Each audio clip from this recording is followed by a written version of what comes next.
પૂર્વ પ્રસંગમાં આપણે ઉપસંહાર પ્રકરણની શરૂઆતમાં 2 કારિકાનું અધ્યયન કર્યું હતું, 95 અને 96. થોડું આપણે એનું વિહંગાવલોકન કરી લે.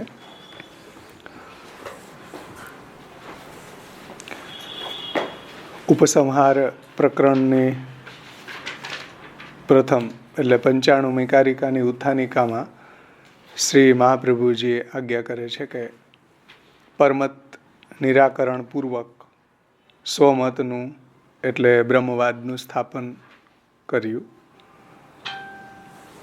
અને હવે એનો અહીંયા ભક્તિમાં ઉપયોગ બતાવે છે. બધા શાસ્ત્રનું તાત્પર્ય પંચપર્વા અવિદ્યાની નિવૃત્તિ અને પંચપર્વા વિદ્યાની પ્રાપ્તિમાં છે. એવી જે સંસાર આસક્ત જીવ થયો છે, બદ્ધ થયો છે, પહેલાં શુદ્ધ હતો, પછી એને પંચપર્વા અવિદ્યા લાગવાથી બદ્ધ થયો. હવે એને મુક્તિ કઈ રીતે પ્રાપ્ત થાય, તો બધા શાસ્ત્રો એને પંચપર્વા વિદ્યા બતાવી રહ્યા છે. વૈરાગ્ય સાંખ્ય યોગો, વૈરાગ્ય જ્ઞાન યોગશ્ચ પ્રેમણા ચ તપસા તથા એકેનાપી દૃઢેનેશમ ભજન સિદ્ધિમવાપ્નુયાત. આ પ્રકારે વૈરાગ્ય, જ્ઞાન, યોગ, તપ અને પ્રેમ આ 5 અંગ સહિત ભગવાનને ભજવાથી પુરુષને સિદ્ધિ પ્રાપ્ત થાય છે, ફલ પ્રાપ્ત થાય છે, મોક્ષ પ્રાપ્ત થાય છે. અથવા તો કોઈનાથી 5 અંગો સંપન્ન ન થઈ શક્યા તો 5માંથી એકેનાપી દૃઢેનેશમ, 5માના એક અંગનું પણ જો દૃઢતાથી પાલન કરવામાં આવે એટલે વૈરાગ્ય, જ્ઞાન, યોગ, પ્રેમ અને તપ એ 5 ન બની શકે તો 5માંથી કોઈ પણ એક અંગને દ્રઢ કરીને, બીજા થોડા થોડા કરે, એક અંગને દ્રઢ કરીને જો ભગવાનનું ભજન કરવામાં આવે તો સિદ્ધિમવાપ્નુયાત, તો એને સિદ્ધિ પ્રાપ્ત થાય છે. એમાં વૈરાગ્યનો શું ઉપયોગ છે ભગવાનની ભજનમાં, એવા શ્રી મહાપ્રભુજીએ સમજાવી કે ભાઈ વૈરાગ્ય ન હોય તો ભગવદ આવેશ ન થાય અને ભજન સિદ્ધિ ન થાય. જ્ઞાનનો શું ઉપયોગ છે ભક્તિમાં, તો કે જો જ્ઞાન ન હોય તો સર્વ પદાર્થમાં ભગવત સ્વરૂપનું યથાર્થ નિશ્ચયાત્મક જ્ઞાન ન થાય ત્યાં સુધી એની ભક્તિમાં પ્રવૃત્તિ ન થાય. યોગનો શું ઉપયોગ છે ભક્તિમાં, તો કે યોગનું સ્વરૂપ છે ચિત્તવૃત્તિ નિરોધ. જ્યાં સુધી ચિત્તનો નિરોધ ન થાય તો ચિત્ત છે એ ચંચલ રહે અને ચંચલ ચિત્ત છે એ ભજનમાં ઉપયોગી ન થાય. પ્રેમનો શું ઉપયોગ છે, તો ભજનનું પ્રેમ પણ ભજનનું અંગ છે. ભક્તિ એ સ્વતંત્ર પુરુષાર્થ રૂપ છે એવો સિદ્ધાંત છે. તે ઉત્કૃષ્ટ પ્રેમરૂપ ભક્તિથી સ્નેહ પ્રગટ થતા પુરુષાર્થ એ સ્વતઃ પુરુષાર્થ રૂપ સિદ્ધ થાય છે. અને પ્રેમ તો ભક્તિનો અને સર્વ સાધનોનો ઉત્કર્ષ બતાવે છે. એટલે પ્રેમ જે છે તો ભક્તિનું એ મુખ્ય પાસું છે, કેમ કે મહાત્મ્ય જ્ઞાન પૂર્વક સુદૃઢ સર્વતો અધિક સ્નેહો ભક્તિ.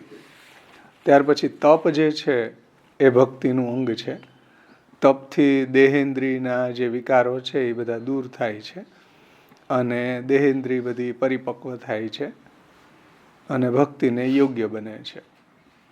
કદાચ આ 5 અંગો છે એ થવા કોઈને દુર્લભ લાગે કે ભાઈ આટલા 5 અંગો અમારાથી સિદ્ધ ન થઈ શકે, તો શ્રી મહાપ્રભુજી કહે છે કે ભાઈ કોઈ ચિંતાની વાત નથી. 5માંથી કોઈ એક અંગને પણ જો દ્રઢતાથી પાલન કરીને ભગવાનનું ભજન કરવામાં આવે તો પ્રભુની કૃપાથી એને મોક્ષની પ્રાપ્તિ થાય છે, સિદ્ધિની પ્રાપ્તિ થાય છે. અહીંયા જે ભક્તિ બતાવી છે મર્યાદા માર્ગી છે, પુષ્ટિ માર્ગી નથી. સમજાણું ને? પંચપર્વા વિદ્યામાં જે ભક્તિ બતાવી છે એ મર્યાદા માર્ગી ભક્તિ છે, પુષ્ટિ માર્ગી ભક્તિ નથી. પુષ્ટિમાર્ગી ભક્તિ જે શ્રી મહાપ્રભુજીએ આપણને સમજાવી છે ષોડશ ગ્રંથમાં, એ પુષ્ટિમાર્ગી ભક્તિ છે. એની અંતર્ગત પણ આ બધાનો ઉપયોગ છે. કોઈના કોઈ રીતે વૈરાગ્ય, સાંખ્ય, યોગ, સ્નેહ અને તપ એ બધાનો વિનિયોગ છે. હે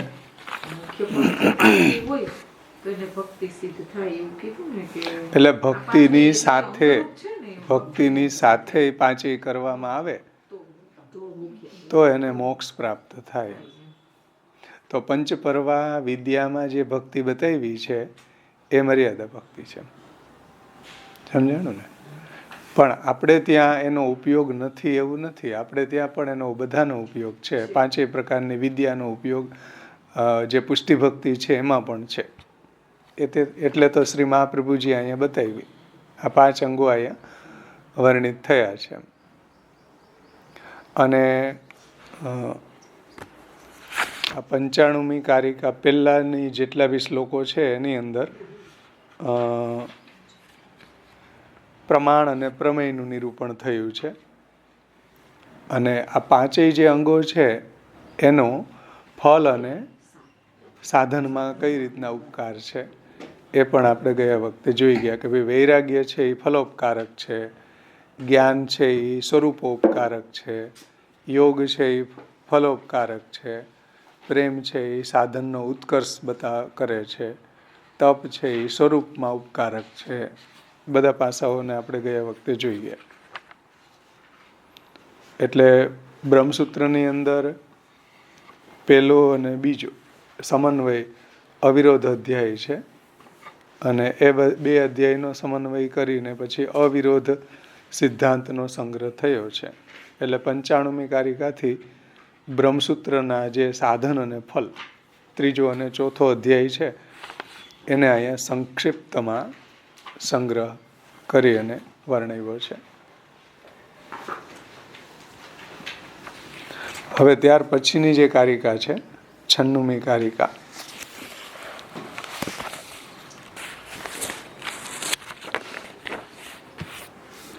એમાં શ્રી મહાપ્રભુજી ઉત્થાનિકામાં સમજાવ્યું છે કે આ રીતના ઉત્પત્તિ પ્રકારથી પરમતનું નિરાકરણ કરીને સ્વમતનું સ્થાપન કરવામાં આવ્યું.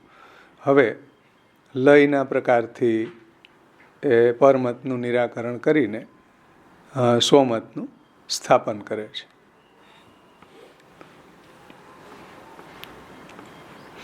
એમાં જ્ઞાને લય પ્રકારાહી જગતો બહુધોદિતા મનસઃ શુદ્ધિ સિદ્ધ્યર્થમ એક સાંખ્યાનુલોમત. એટલે મનની શુદ્ધિને માટે જગતના લયના પ્રકાર જ્ઞાનમાં ઘણા બધા કહેલા છે અને એક સાંખ્ય અનુસાર પ્રકાર કહેલો છે. એમાં શ્રી મહાપ્રભુજીએ 3 પ્રકારના લય સમજાવ્યા છે: દ્રવ્યકૃત, કાલકૃત અને ગુણકૃત. એટલે આ 3 લયો જે છે એ મુખ્ય છે.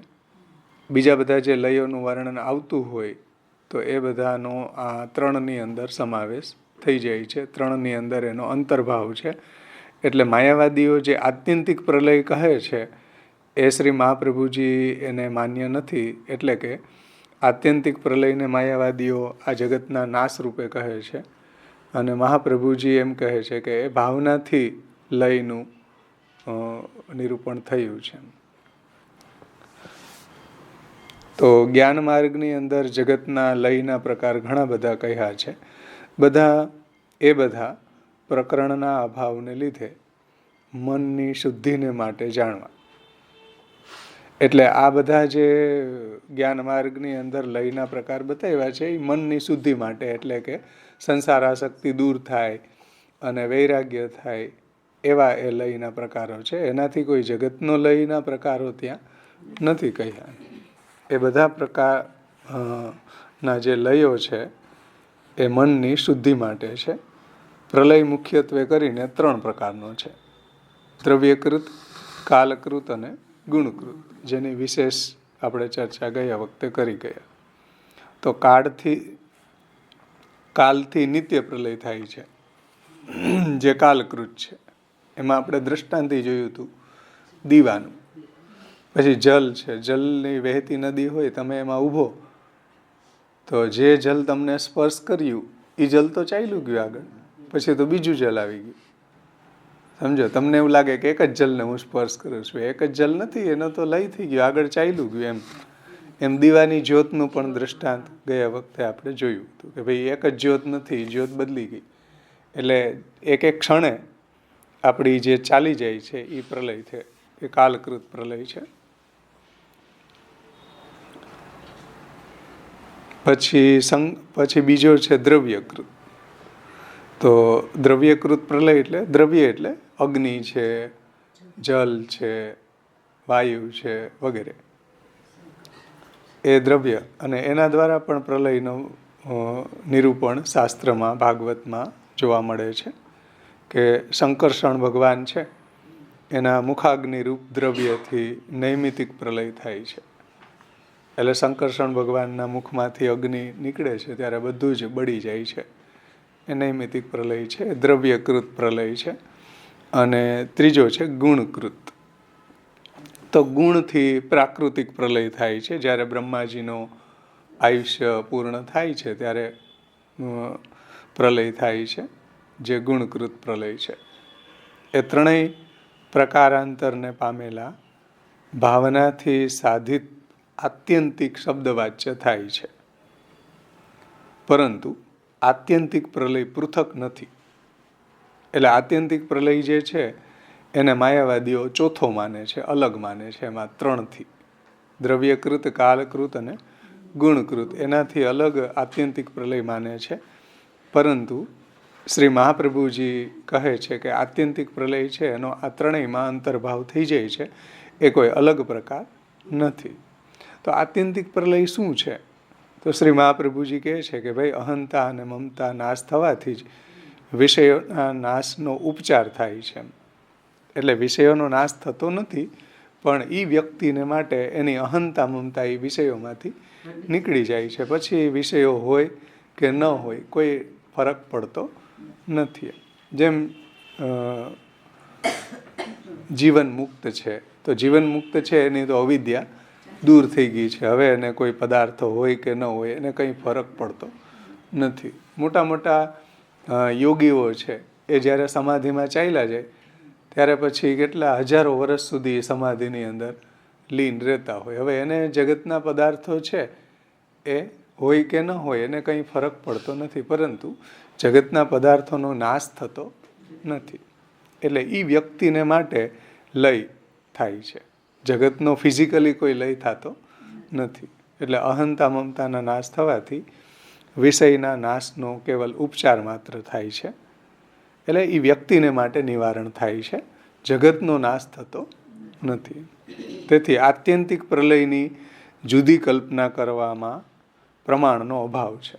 એટલે કે શાસ્ત્રનું કોઈ પ્રમાણ આવો આત્યંતિક પ્રલયનું વર્ણન કરતું નથી. આત્યંતિક પ્રલયનો અર્થ જગતનો નાશ, આવું કોઈ શાસ્ત્ર કહેતું નથી, જે માયાવાદીઓ કહે છે. એટલે શ્રી મહાપ્રભુજી એનું ખંડન કરે છે કે ભાઈ આત્યંતિક પ્રલય જે છે એ અહંતા મમતાના નાશરૂપ છે, ભાવનાત્મક છે.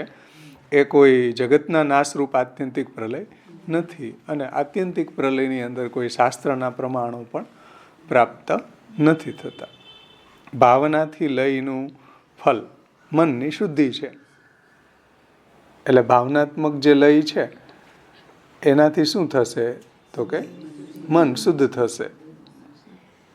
મન જે વિષયોમાં લાગેલું છે એમાંથી નીકળી અને શુદ્ધ થઈ જશે. તો ભાવનાથી લયનું ફલ મનની શુદ્ધિ છે. એમ સાંખ્ય મતા અનુસાર જે પ્રલય બતાવ્યો છે એ પણ પ્રાકૃતિક હોઈને મનની શુદ્ધિને માટે છે. જે લય મનની શુદ્ધિ માટે છે તેને આત્યંતિક લય કહેવામાં આવે છે. અને આત્યંતિક લય કોઈ અલગ નથી. આત્યંતિક લયમાં કોઈ જગતનો નાશ થતો નથી. હવે આપણે આગળની કારિકા જોશું. ત્યાર પછીનો શ્લોક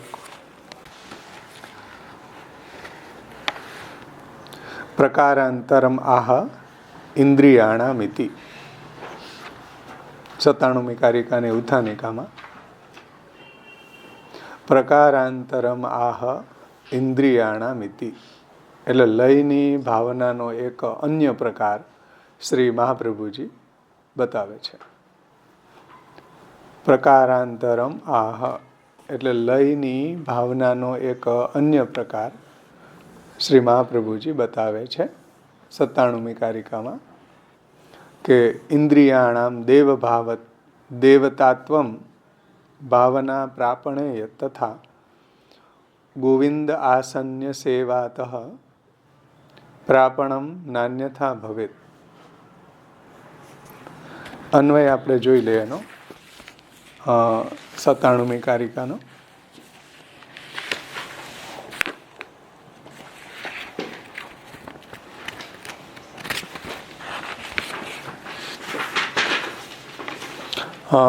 ઇન્દ્રિયાણામ એટલે ચક્ષુ વગેરે ઇન્દ્રિયોનું, ચક્ષુ પછી મુખ છે, ચરણ છે, હસ્ત છે વગેરે, તો ચક્ષુ વગેરે ઇન્દ્રિયોનું દેવતાત્વ ભાવના પ્રાપણે એમ છે ને. ઇન્દ્રિયાણામ દેવતાત્વ ભાવના પ્રાપણે તથા ઇન્દ્રિયાણામ એટલે ચક્ષુ વગેરે ઇન્દ્રિયોનું દેવતાત્વ ભાવના પ્રાપણે દેવતાપણાની ભાવના વડે ઇન્દ્રિયોની આધિદૈવિકતા થાય છે.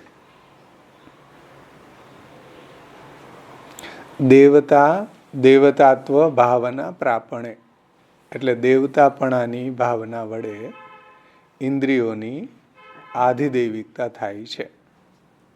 એટલે ઇન્દ્રિયો જે છે એની આધિદૈવિકતા પ્રાપ્ત થાય છે એટલે ચક્ષુ છે એ સૂર્યરૂપ થઈ જાય.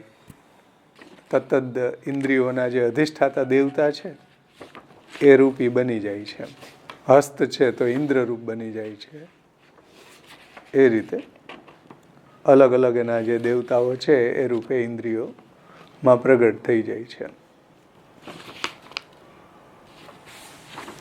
હા, તો ચક્ષુ વગેરે ઇન્દ્રિયોનું દેવતાપણાની ભાવના વડે ઇન્દ્રિયોની આધિદૈવિકતા થાય છે.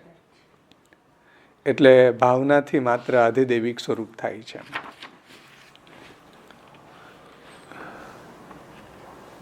લય નથી થતો. સમજો, ઇન્દ્રિયાણામ દેવતાત્વ ભાવના પ્રાપણે તથા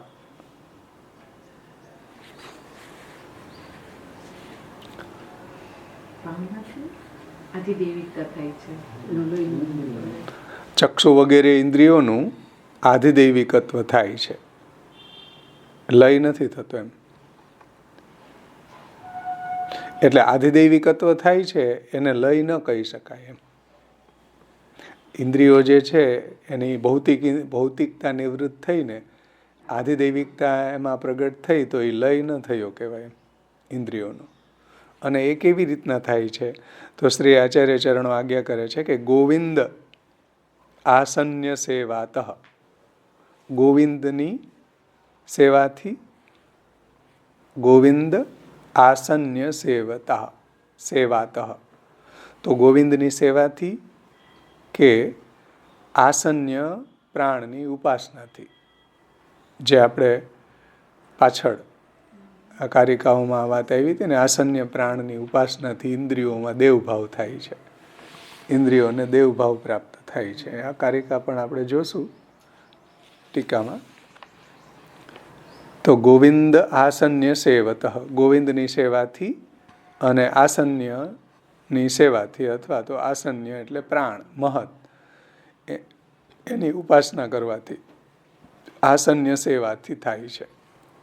ગોવિંદની સેવાથી અથવા તો ગોવિંદની સેવાથી કે આસન્ય સેવાથી થાય છે ઇન્દ્રિયોની આધિદૈવિકતા.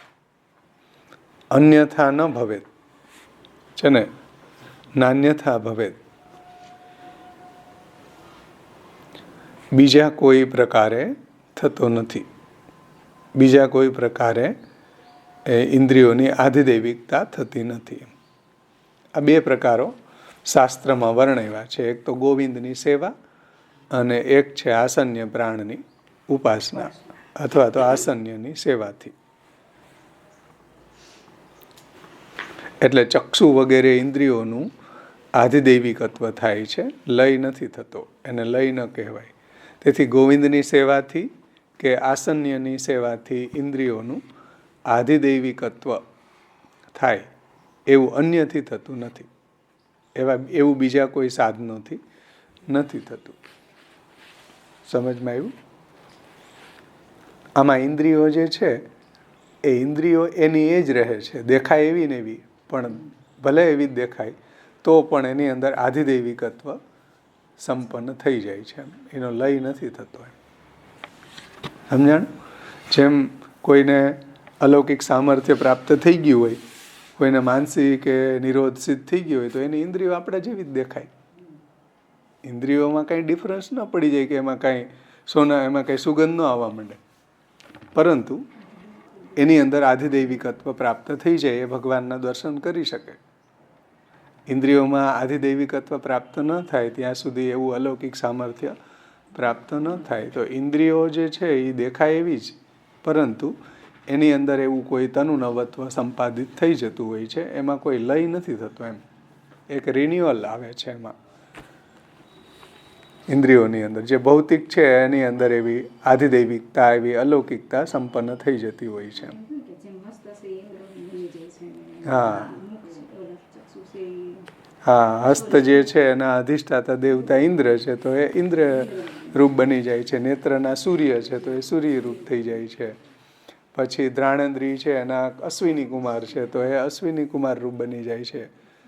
એમાં અલગ અલગ જે એના દેવતાઓ છે એની અંદર પ્રગટ થઈ જાય છે. તત્તદ અધિષ્ઠાત્રી દેવતાઓ જે છે એ એમાં પ્રગટ થઈ જતા હોય છે. એ ઇન્દ્રિયોનું આધિદૈવિકત્વ સંપાદિત થઈ જતું હોય છે.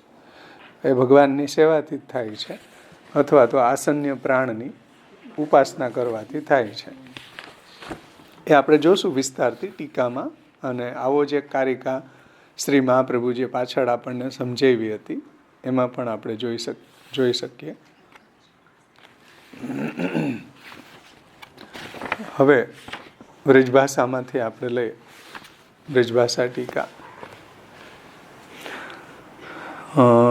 લય ભાવના કે એક અન્ય પ્રકાર કો નિરૂપણ કરે છે.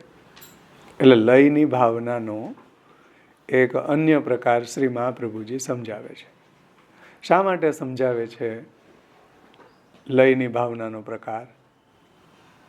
કેમ કે આવા જે પ્રકારો શાસ્ત્રમાં વર્ણિત છે ત્યાં ઇન્દ્રિયોનો નાશ થતો નથી, પરંતુ એ જ ઇન્દ્રિયોની અંદર એવું કોઈ અલૌકિકત્વ આવી જતું હોય છે. એ લયની ભાવના છે. કોઈ નાશ નથી થતો, પરંતુ એક જ ઇન્દ્રિયો છે પહેલાં ભૌતિક હતી, હવે એ જ ઇન્દ્રિયો અલૌકિક બની ગઈ. એમાં કોઈ ઇન્દ્રિયોનો નાશ નથી થયો. એમ કેમ કે માયાવાદીઓ એમ કહે છે કે બધું નાશ થઈ જાય છે, જગતનો નાશ થઈ જાય છે બ્રહ્મ જ્ઞાન થવાથી. તો શ્રી મહાપ્રભુજી કહે છે કે ભાઈ જગતનો ક્યારેય નાશ થતો નથી. અને એવો નાશનો પ્રકાર જે શાસ્ત્રમાં 3 રીતના વર્ણિત છે. એક કાલકૃત, એક દ્રવ્યકૃત અને એક ગુણકૃત છે. એમ એ સિવાય કોઈ બીજા લયના પ્રકાર નથી. એમ તો શાસ્ત્રમાં જ્યાં જ્યાં આવા લયની વાત આવે છે એને શ્રી મહાપ્રભુજી અહીંયા કોટ કરે છે કે આ જગ્યાએ જે ઇન્દ્રિયોના લયની વાત આવી એને કઈ રીતે સમજવી, તો એને આ રીતે સમજવી. કેમ કે નહીંતર માયાવાદીઓ પાછા આમાંથી નહીં કે જુઓ અમે કહેતા હતા લયનો પ્રકાર એ આવ્યો કે નહીં. તો શ્રી મહાપ્રભુજી કહે છે કે ભાઈ લયનું તાત્પર્ય તમે સમજતા નથી. લયનો આ પ્રકાર કઈ રીતનો છે તમે સમજો. તો એ આચાર્યજી સમજાવે છે શ્રીમદ ભાગવતના કોટેશન આપીને. તો લય ભાવના કે એક અન્ય પ્રકાર કો નિરૂપણ કરે હે. શ્લોક 97 યાહી પ્રકાર, શ્લોકાર્થ યાહી પ્રકાર દેવત્વ ભાવના શો દેવ ભાવ કો પ્રાપ્ત હોઈવે પર ઇન્દ્રિયન કો લય હોઈ જાવે હે. લય હોઈ જાવે હે એટલે નાશ થઈ જાય એમ નહીં, પરંતુ એની અંદર કોઈ એવું અલૌકિકતા સંપાદિત થઈ જાય છે. કેવી રીતના થાય છે? ગોવિંદ કી સેવા અથવા આસન્ય પ્રાણ કી ઉપાસના સો ઇન્દ્રિયન કો દેવતાત્વ પ્રાપ્ત હોવે હે. બે રીતે થાય, ગોવિંદની સેવાથી અને આસન્ય પ્રાણની ઉપાસના કરવાથી ઇન્દ્રિયોમાં દેવભાવ પ્રાપ્ત થાય છે, દેવતાત્વ પ્રાપ્ત હોવે હે. इंद्रियन को देवतात्व की प्राप्ति अन्य कोई प्रकार से नहीं होवे है. એટલે કીધું નાન્યથા ભવેત, અન્ય રીતે બીજા કોઈ સાધનથી ઇન્દ્રિયો જે છે એ આધિદૈવિક કે આધિદૈવિકતા એમાં પ્રગટ થતી નથી. તમે જોઈ શકો છો કારિકા 35મી કારિકામાં શ્રી મહાપ્રભુજીએ આ વાતને સમજાવી છે. આપણે એને પહેલાં જોઈ લઈએ તો આ શ્લોક સમજવો સરળ થઈ જશે. 35મી કારિકા જુઓ.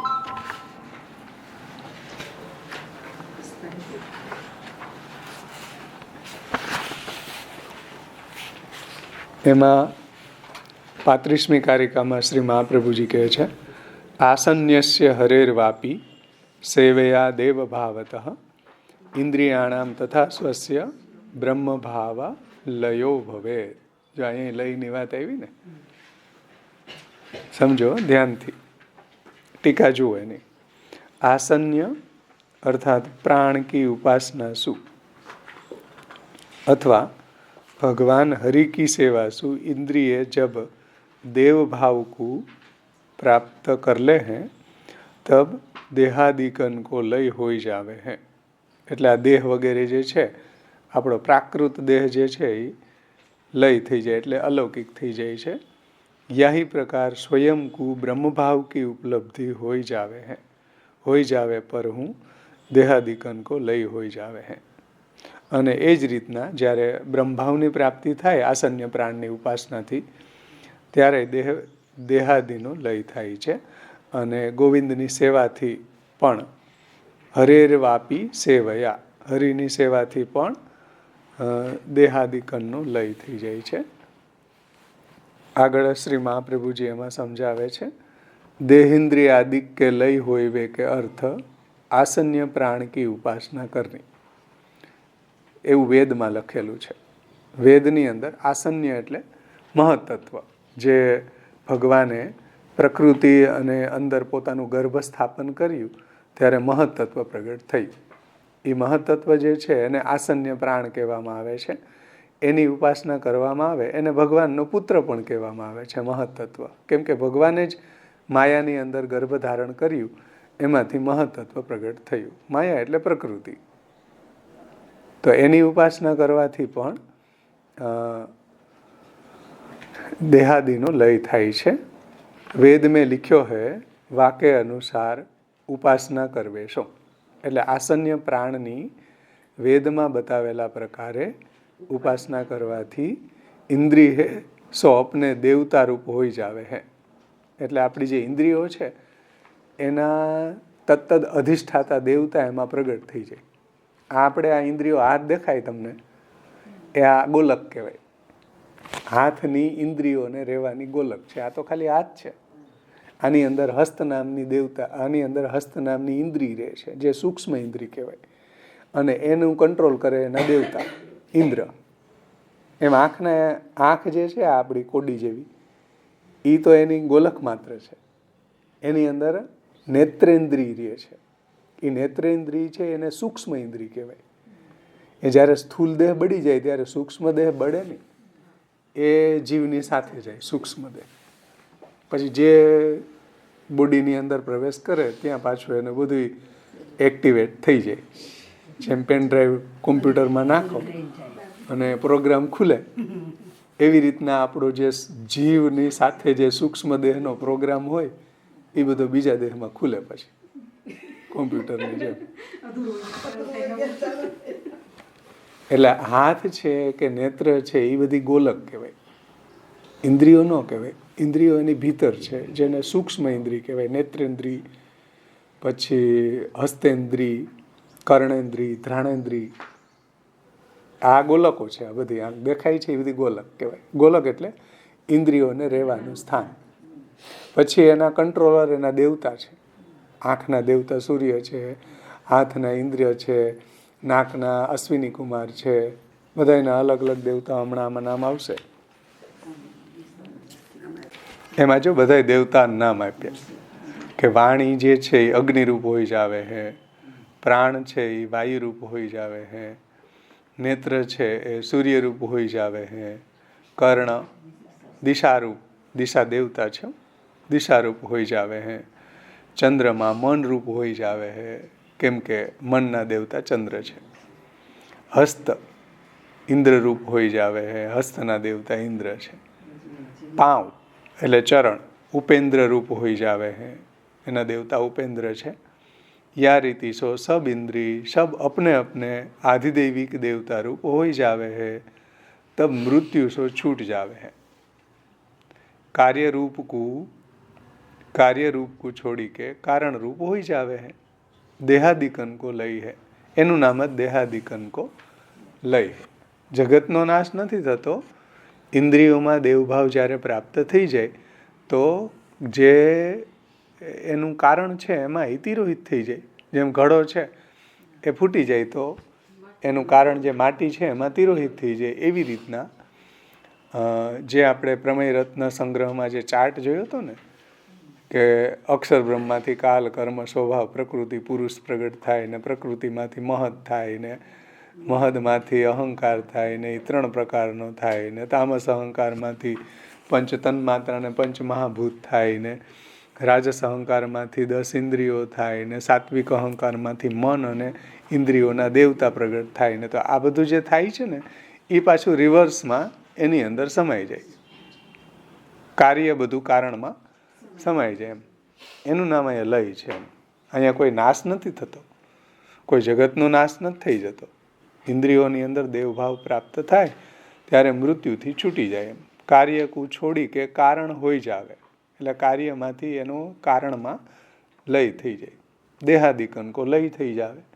દેહાદિક જે પંચમહાભૂતનો બનેલો છે એ બધા પંચમહાભૂતની અંદર એ બધા વિલય થઈ જાય. તો અહીંયા કોઈ જાતનો નાશ થતો નથી એવું શ્રી મહાપ્રભુજી કહે છે. અને ઇન્દ્રિયોનો જે નાશ નથી થતો, આ સ્થૂલ ઇન્દ્રિયો જે છે એ પંચમહાભૂતમાં ભળી જાય, સૂક્ષ્મ ઇન્દ્રિયો તો જીવની સાથે જાય. એટલે અહીંયા એનું નાશ કોઈ જગ્યાએ નથી થતો, એનું રૂપાંતર થાય છે. સમજાણું ને? જેમ ઘડો ફૂટી ગયો તો એનું રૂપાંતર થઈ ગયું માટીમાં. બધા સોનાના ઘરેણાઓ છે એને તમે ગાડી નાખ્યા તો એનું રૂપાંતર થઈ ગયું સોનામાં. એનો નાશ થતો નથી. કોઈ એમ કે જો સોનાના ઘરેણા નાશ થઈ ગયો કે ઘડાનો નાશ થઈ ગયો, નાશ નથી થયો, રૂપાંતર થયું. સમજાણું ને?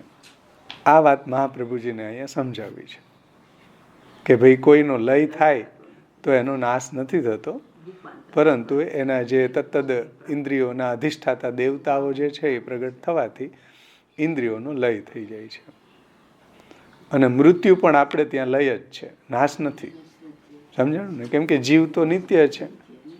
જીવ જે છે એનો તો ક્યારેય નાશ થતો નથી. દેહ જે છે એનોય નાશ નથી થતો, કેમ કે એ પણ આવિર્ભાવ અને તિરોભાવ થાય. પંચમહાભૂતમાંથી પ્રગટ થયો તો પંચમહાભૂતમાં વિલય થઈ જાય. સૂક્ષ્મ ઇન્દ્રિયો જે છે એ તો દેહ જીવની સાથે જાય છે, એનોય નાશ નથી થતો એમ. આગળ જુઓ, ઇન્દ્રિયોમાં દેવભાવ એટલે શું એ આપણે જોયું કે વાણી અગ્નિરૂપ થઈ જાય, પ્રાણ વાયુરૂપ થઈ જાય, નેત્ર સૂર્યરૂપ થઈ જાય વગેરે વગેરે. તો આસન્ય કી ઉપાસના કો પ્રકાર વાજસ્નેયી ब्राह्मणों उपनिषद के तृतीय अध्याय के तृतीय ब्राह्मण में लिख्यो है. આ વેદની અંદર કહ્યો છે. અને જે પ્રભુની સેવાનો પ્રકાર છે એ પુરાણોમાં બતાવ્યો છે. 2 વાત અહીં બતાવી ને, આસન્ય પ્રાણની ઉપાસના અને ગોવિંદની સેવા. આ બંનેથી ઇન્દ્રિયોમાં દેવભાવ થાય છે, બીજી રીતે થતો નથી. તો ભાઈ આસન્ય પ્રાણની ઉપાસનાનો પ્રકાર ક્યાં બતાવ્યો? તો કે વેદની અંદર બતાવ્યો છે. વાજસ્નેયી બ્રાહ્મણો ઉપનિષદમાં બતાવ્યો છે કે आसन्य उपासना की वेद में ऐसी महिमा लिखी है, ताको कारण यह है कि आसन्य प्राण है सो सूत्र रूप है. सूत्र रूप એટલે મહત તત્વ રૂપ. सूत्र है सो महतत्व को क्रियाशक्ति वाળો दूसरो रूप है। सूत्र એટલે મહતત્વની જે ક્રિયા સામર્થ્ય છે, જેની અંદર શક્તિ છે, એનું જ એક રૂપ છે સૂત્ર. સમજાણું ને? ઓલો ચાર્ટ યાદ હશે તો આ સમજમાં આવશે.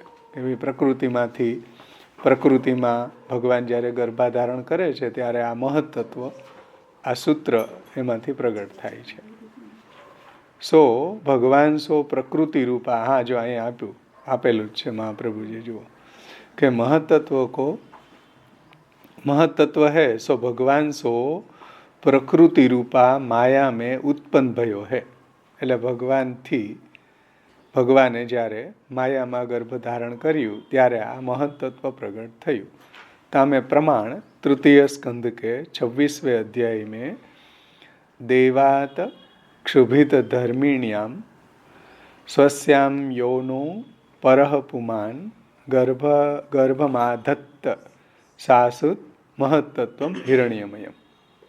આ શ્લોકની અંદર કહ્યું છે તાસો મહતત્વ ભગવાન કો પુત્ર હૈ. જેને અહીંયા આસન્ય પ્રાણ કહ્યું ને, એ મહતત્વ કહેવાય. એ ભગવાનનો પુત્ર છે, કેમ કે ભગવાને પ્રકૃતિમાં ગર્ભાધારણ કર્યું, એમાંથી આ મહતત્વ પ્રગટ થયું. કાલ કર્મ સ્વભાવ પ્રકૃતિ, એ પ્રકૃતિમાંથી મહતત્વ. ભાસો હિ ઇન્દ્રિય દેહાદિકન કી ઉત્પત્તિ હોવે હે. એટલે મહતત્વ છે એમાંથી જ ઇન્દ્રિય અને દેહની ઉત્પત્તિ થાય છે. કેવી રીતના? કે ભાઈ મહતત્વમાંથી અહંકારમાંથી તામસ અહંકારમાંથી પંચ તન્માત્રા, પંચ મહાભૂત, રાજસ અહંકારમાંથી ઇન્દ્રિયો, સાત્વિક અહંકારમાંથી મન, અને ઇન્દ્રિયોના દેવતા થયું ને. બધા મહતત્વમાંથી જ બધું પ્રગટ થયું. ઇન્દ્રિય देहादिकन की उत्पत्ति होवे है. तासो महतत्व रूप आसन्य की उपासना सो देहादिकन को लई होई जावे है. અને એટલા માટે જ કોઈ મહતત્વની ઉપાસના જે વેદમાં બતાવી છે એ પ્રમાણે કરે તો દેહાદિકનનો લય હો જાવે હે. ઓર ભક્તન કે, હવે આ તો આસન્ય પ્રાણની ઉપાસનાનું ફલ બતાવ્યું, દેહાદિકનો લય. સમજો, એટલે લય થાય છે, નાશ થતો નથી. આ વાતને અહીંયા સમજવાની છે. અને ભક્તને ભગવાનની સેવાથી શું પ્રાપ્ત થાય છે ફલ? તો ભક્ત કે દેહાદિકન કો લઈ તો હરિ કી સેવા સોહી હોઈ જાવે હે. ભક્ત જે છે એને તો પ્રભુની સેવાથી દેહાદિનો લય થાય છે. ક્યોંકि ભાગવત શાસ્ત્ર, શ્રીમદ ભગવદ ગીતા, भगवत शास्त्र, गीता जी, भागवत आदि को यही सिद्धांत है कि भक्तनो देहादिनो लय भगवाननी सेवा करवाथी थाय छे. भगवत सेवा सोई सर्वसिद्ध होई जावे हैं. तामे प्रमाण भागवत 11 स्कंद को श्लोक यत कर्म भीर यत तपसा ज्ञान वैराग्यश्च यत योगेन दान धर्मेण श्रेयोभिर इतरेरपि सर्व मद्भक्ति योगेन मद्भक्तो लभतेंज सा स्वर्गाप वर्गो मद्धाम कथंचित यदि वांछति. 11 स्कंदना 20 अध्यायना 32 ને 33 શ્લોકમાં ભગવાને ઉદ્ધવજીને કહ્યું છે કે હે ઉદ્ધવજી, ભગવાન उद्धव जी को आज्ञा करते हैं कि हे उद्धव, कर्म तप ज्ञान वैराग्य आदि साधन करके जो फल सिद्ध होवे हैं वो फल मेरे भक्त को भक्ति करी के ही मिल जावे हैं. स्वर्ग मोक्ष मेरो लोक और जो कुछ भी चाहे सो सब सर्व पदार्थ भक्ति करी के ही मेरे भक्तन को मिल जावे हैं. એટલે બીજા બધા જે સાધનો કરવાથી જે ફલો મળે છે એ બધા ફલો તો મારા ભક્તને અવાંતરતયા મારી ભક્તિથી જ મળી જાય બાય ડિફોલ્ટ. એના માટે એને ભક્તિ કરવાની પણ જરૂર નથી. તો ભક્તિનું આનુષંગિક ફલ તયા એને એ બધું પ્રાપ્ત થઈ જતું હોય છે. તો ભગવત ભક્તન કે દેહ ઇન્દ્રિય આદિકન કો લઈ ભગવત ભક્તિ કરી કે હી હોઈ જાવે હે. સમજાણું ને? ભગવત ભક્તનો દેહ લય કેવી રીતના થાય છે? ભક્તિથી. લય થવો એટલે કે એની અંદર અલૌકિક સામર્થ્ય પ્રગટ થઈ જાય, અથવા તો એને દેહાંતરે ફલ મળે તો પણ આ દેહ જે છે એનો લય ભક્તિથી પંચમહાભૂતમાં થઈ જાય. બાકી તો જીવ અને એની ઇન્દ્રિયો તો પાછી ભગવત સેવામાં લાગી જાય છે. આ દેહ છૂટ્યા પછી પણ એને પ્રભુના ધામની અંદર પાછી ભગવત સેવા જ મળી જાય છે. તો અહીંયા કોઈ વસ્તુનો નાશ થયો નથી. સમજાણું ને? तात्पर्य यह है कि अग्नि भगवान को मुख है, भगवत भक्तन की वाणी भगवत सेवा सो अग्नि रूप हो जावे है, तब भगवान के मुख रूप हो जावे. जो कई રીતના એનો લય થાય છે ભગવાનમાં, નાશ નથી થતો. જુઓ, ભગવાન કે મુખ રૂપ હોઈ જાવે છે ને ભગવત ભક્તોની વાણી. ऐसे ही भक्ति करी के प्राण वायु रूप हो जावे है, तब भगवान के श्वास रूप हो जावे. मन चंद्रमा रूप हो जावे है, तब भगवान के मन रूप ही हो जावे, केम के मनना देवता चंद्र છે. તો ભક્ત જે છે એનું મન પણ ભગવાન કે મન રૂપ હોઈ જાવે है. याही रीति सो भक्ति करी के सब इंद्री आधिदैविक देवता रूप हो जावे हैं, तब देह को छोड़ी के भगवान के अंग रूप हो जावे है. એટલે આ દેહને છોડીને આ દેહનો લય થયા પછી એ ભગવાનના અંગરૂપ બની જાય છે. તબ દેહાદિ સંઘાત કો ભી પંચમહાભૂત में લય હોઈ જાવે. ત્યારે એનો આ જે ભૌતિક દેહ છે એનો લય પંચમહાભૂતમાં થઈ જાય. એની સૂક્ષ્મ ઇન્દ્રિયો તો સાથે જ જાય. એનો જીવ જે છે એ તો ભગવાનની સેવામાં પાછું એને અલૌકિક દેહ મળશે, ત્યાં ભગવાનની સેવા કરશે. તો આમાં કોઈ વસ્તુનો નાશ થયો નથી.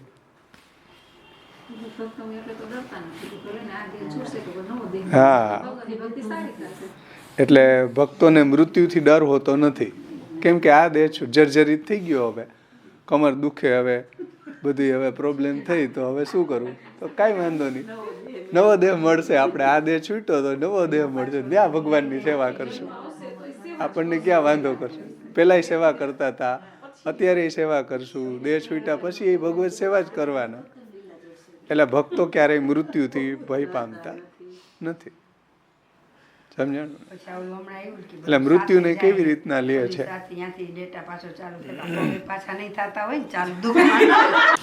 आसन्य प्राण की उपासना से यद्यपि देहादि संघात को लय हो जावे है, परंतु आत्मा को जीव भाव नहीं जावे है.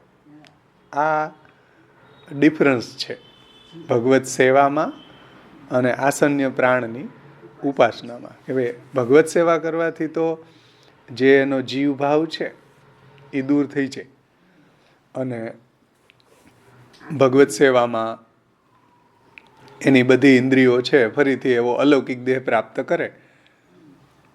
પરંતુ આસન્ય પ્રાણની ઉપાસનાની અંદર શું થાય? જીવ ભાવ દૂર નથી થતો. સમજો, જીવ ભાવ દૂર જ્યાં સુધી ન થાય ત્યાં સુધી એની આત્યંતિકી મુક્તિ ન થાય. એટલે એ વાતને મહાપ્રભુજી અહીં સમજાવે છે. જુઓ કે આત્મા કો जीव भाव नहीं जावे है, सो फेरी कदाचित जीव है, सो देहादिकन को धारण कर ले है, और फिर उनमें अहंकार उत्पन्न हो जाए तो फिर बंध हो जाए, फिर संसारी થઈ જાય. ફરી પાછો એ જો એ જીવભાવ દૂર ન થયો હોવાના કારણે જો એને દેહ એને પ્રાપ્ત થઈ જાય ને અહંકાર એમાં જાગી જાય તો ફરી પાછો એનું બંધન થઈ શકે, એને સંસાર થઈ શકે. और हरि सेवा से तो हरि सेवा सो तो देहादि संघात को भी लय हो जावे हैं, और फिर आत्मा को जीव भाव दूर होई के ब्रह्म भाव होई जावे है. એટલે એનો જીવ છે એ પણ બ્રહ્મરૂપ થઈ જાય છે, ભગવદ રૂપ થઈ જાય છે. એટલે એનો જીવ ભાવ છે ને એ દૂર થઈ જાય છે. અને આસન્ય પ્રાણની ઉપાસનામાં એનો જીવ ભાવ દૂર થતો નથી. એટલે ફરી પાછું એમાં દેહ જો પ્રાપ્ત થઈ જાય તો ફરી સંસારી થઈને બંધાઈ જાય છે. પણ ભગવત સેવાની અંદર તો ગેરંટી છે, એનો જીવ છે એ પણ બ્રહ્મભાવને પ્રાપ્ત કરી લે છે. તબ આત્મા કો બ્રહ્મ મેં લય હોઈ જાવે હે. ત્યારે એ આત્મા જે છે, જીવ છે, એનો બ્રહ્મની અંદર લય થઈ જાય. ફેરી વાકુ સંસાર જનિત બંધ કભી ભી નહીં હોય હે.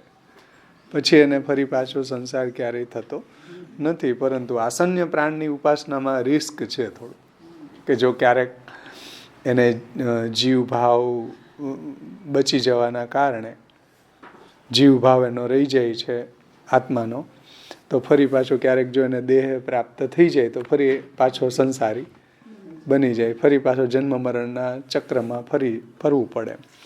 પરંતુ ભગવત સેવા કરવાથી તો એનો જીવ પણ બ્રહ્મભાવને પ્રાપ્ત કરી લે છે અને ભગવત સેવામાં નિત્ય લીલાની અંદર એ ભગવાનની સેવામાં અલૌકિક સામર્થ્ય, સાયુજ્ય અથવા સેવા ઉપયોગી દેહની એને પ્રાપ્તિ થઈ જાય છે.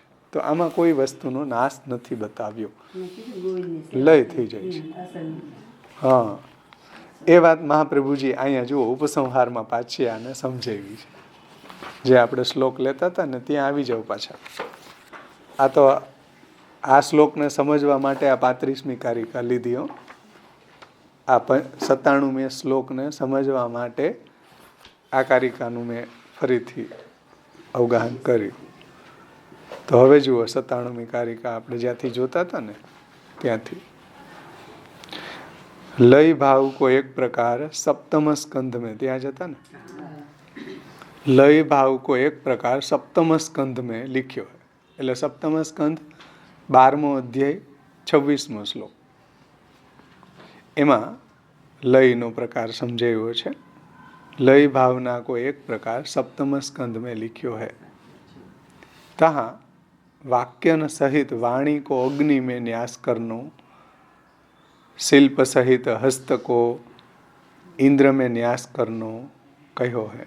या रीति सो इंद्रियन को तत्वन को लय दिखायो है.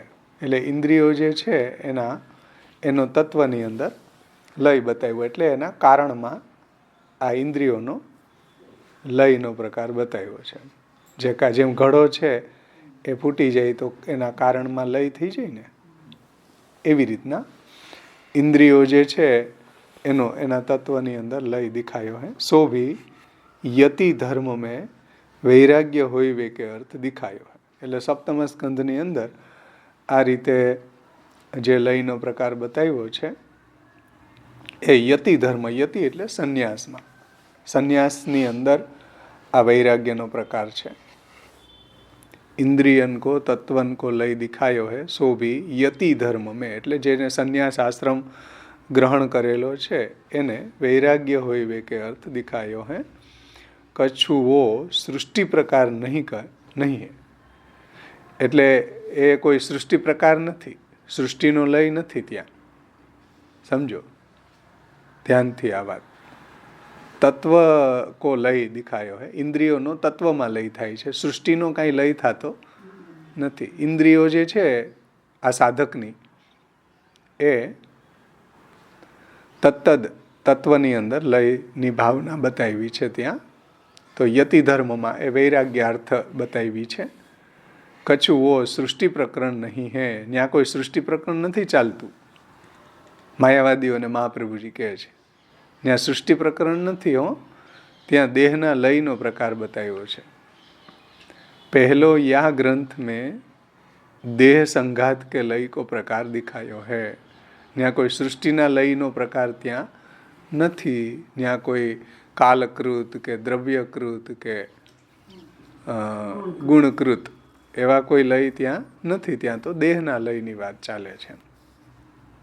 સમજાણું ને? એટલે જ્યારે જ્ઞાન થઈ જાય ત્યારે ઇન્દ્રિયો જે છે એનો લય થાય છે, સૃષ્ટિનો લય થતો નથી. આ વાત મહાપ્રભુજીને સમજાવી છે કે ત્યારે સપ્તમ સ્કંધની અંદર જ્યાં ઇન્દ્રિયોનો તત્વમાં લય બતાવ્યો છે ત્યાં સૃષ્ટિ પ્રકરણ નથી. ત્યાં તો આ યતિના ધર્મ બતાવ્યા છે ને એને વૈરાગ્ય થાય એટલા માટે આ સાધના ત્યાં બતાવી છે. યતિઓને વૈરાગ્યાર્થમ. કચ્છુઓ સૃષ્ટિ પ્રકરણ નહીં હે. ત્યાં કોઈ સૃષ્ટિના લયની વાત નથી કરતા ભાગવત. वो भी लय मन की जो पहलो या ग्रंथ में देह संघात के लय को प्रकार दिखायो है. देह संघात એટલે ઇન્દ્રિયોનો સમૂહ. દેહ સંઘાત એટલે ઇન્દ્રિયોનો જે સમૂહ છે એના લયનો પ્રકાર ત્યાં બતાવ્યો છે. સૃષ્ટિના લયની વાત ત્યાં નથી.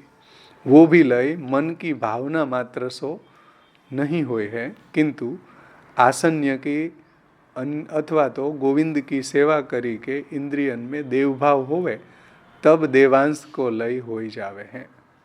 એટલે ત્યાં જે મનની ભાવના માત્રથી કે તત્વમસી બોલવાથી કે અહમ બ્રહ્માસ્મિ બોલવાથી કાંઈ લય થતો નથી. સમજો, કોઈ મનની ભાવના માત્રથી લય નથી થતો, પરંતુ ભગવાનની સેવા અથવા તો આસન્ય પ્રાણની ઉપાસના કરવાથી ઇન્દ્રિયોનો દેવભાવ પ્રાપ્ત થાય છે, જે આપણે હમણાં 35મી કારિકામાં જોયું એ રીતે. इंद्रियन में देव भाव होवे हैं तब देवांश को लय होवे हैं, तब देह को लय होवे हैं.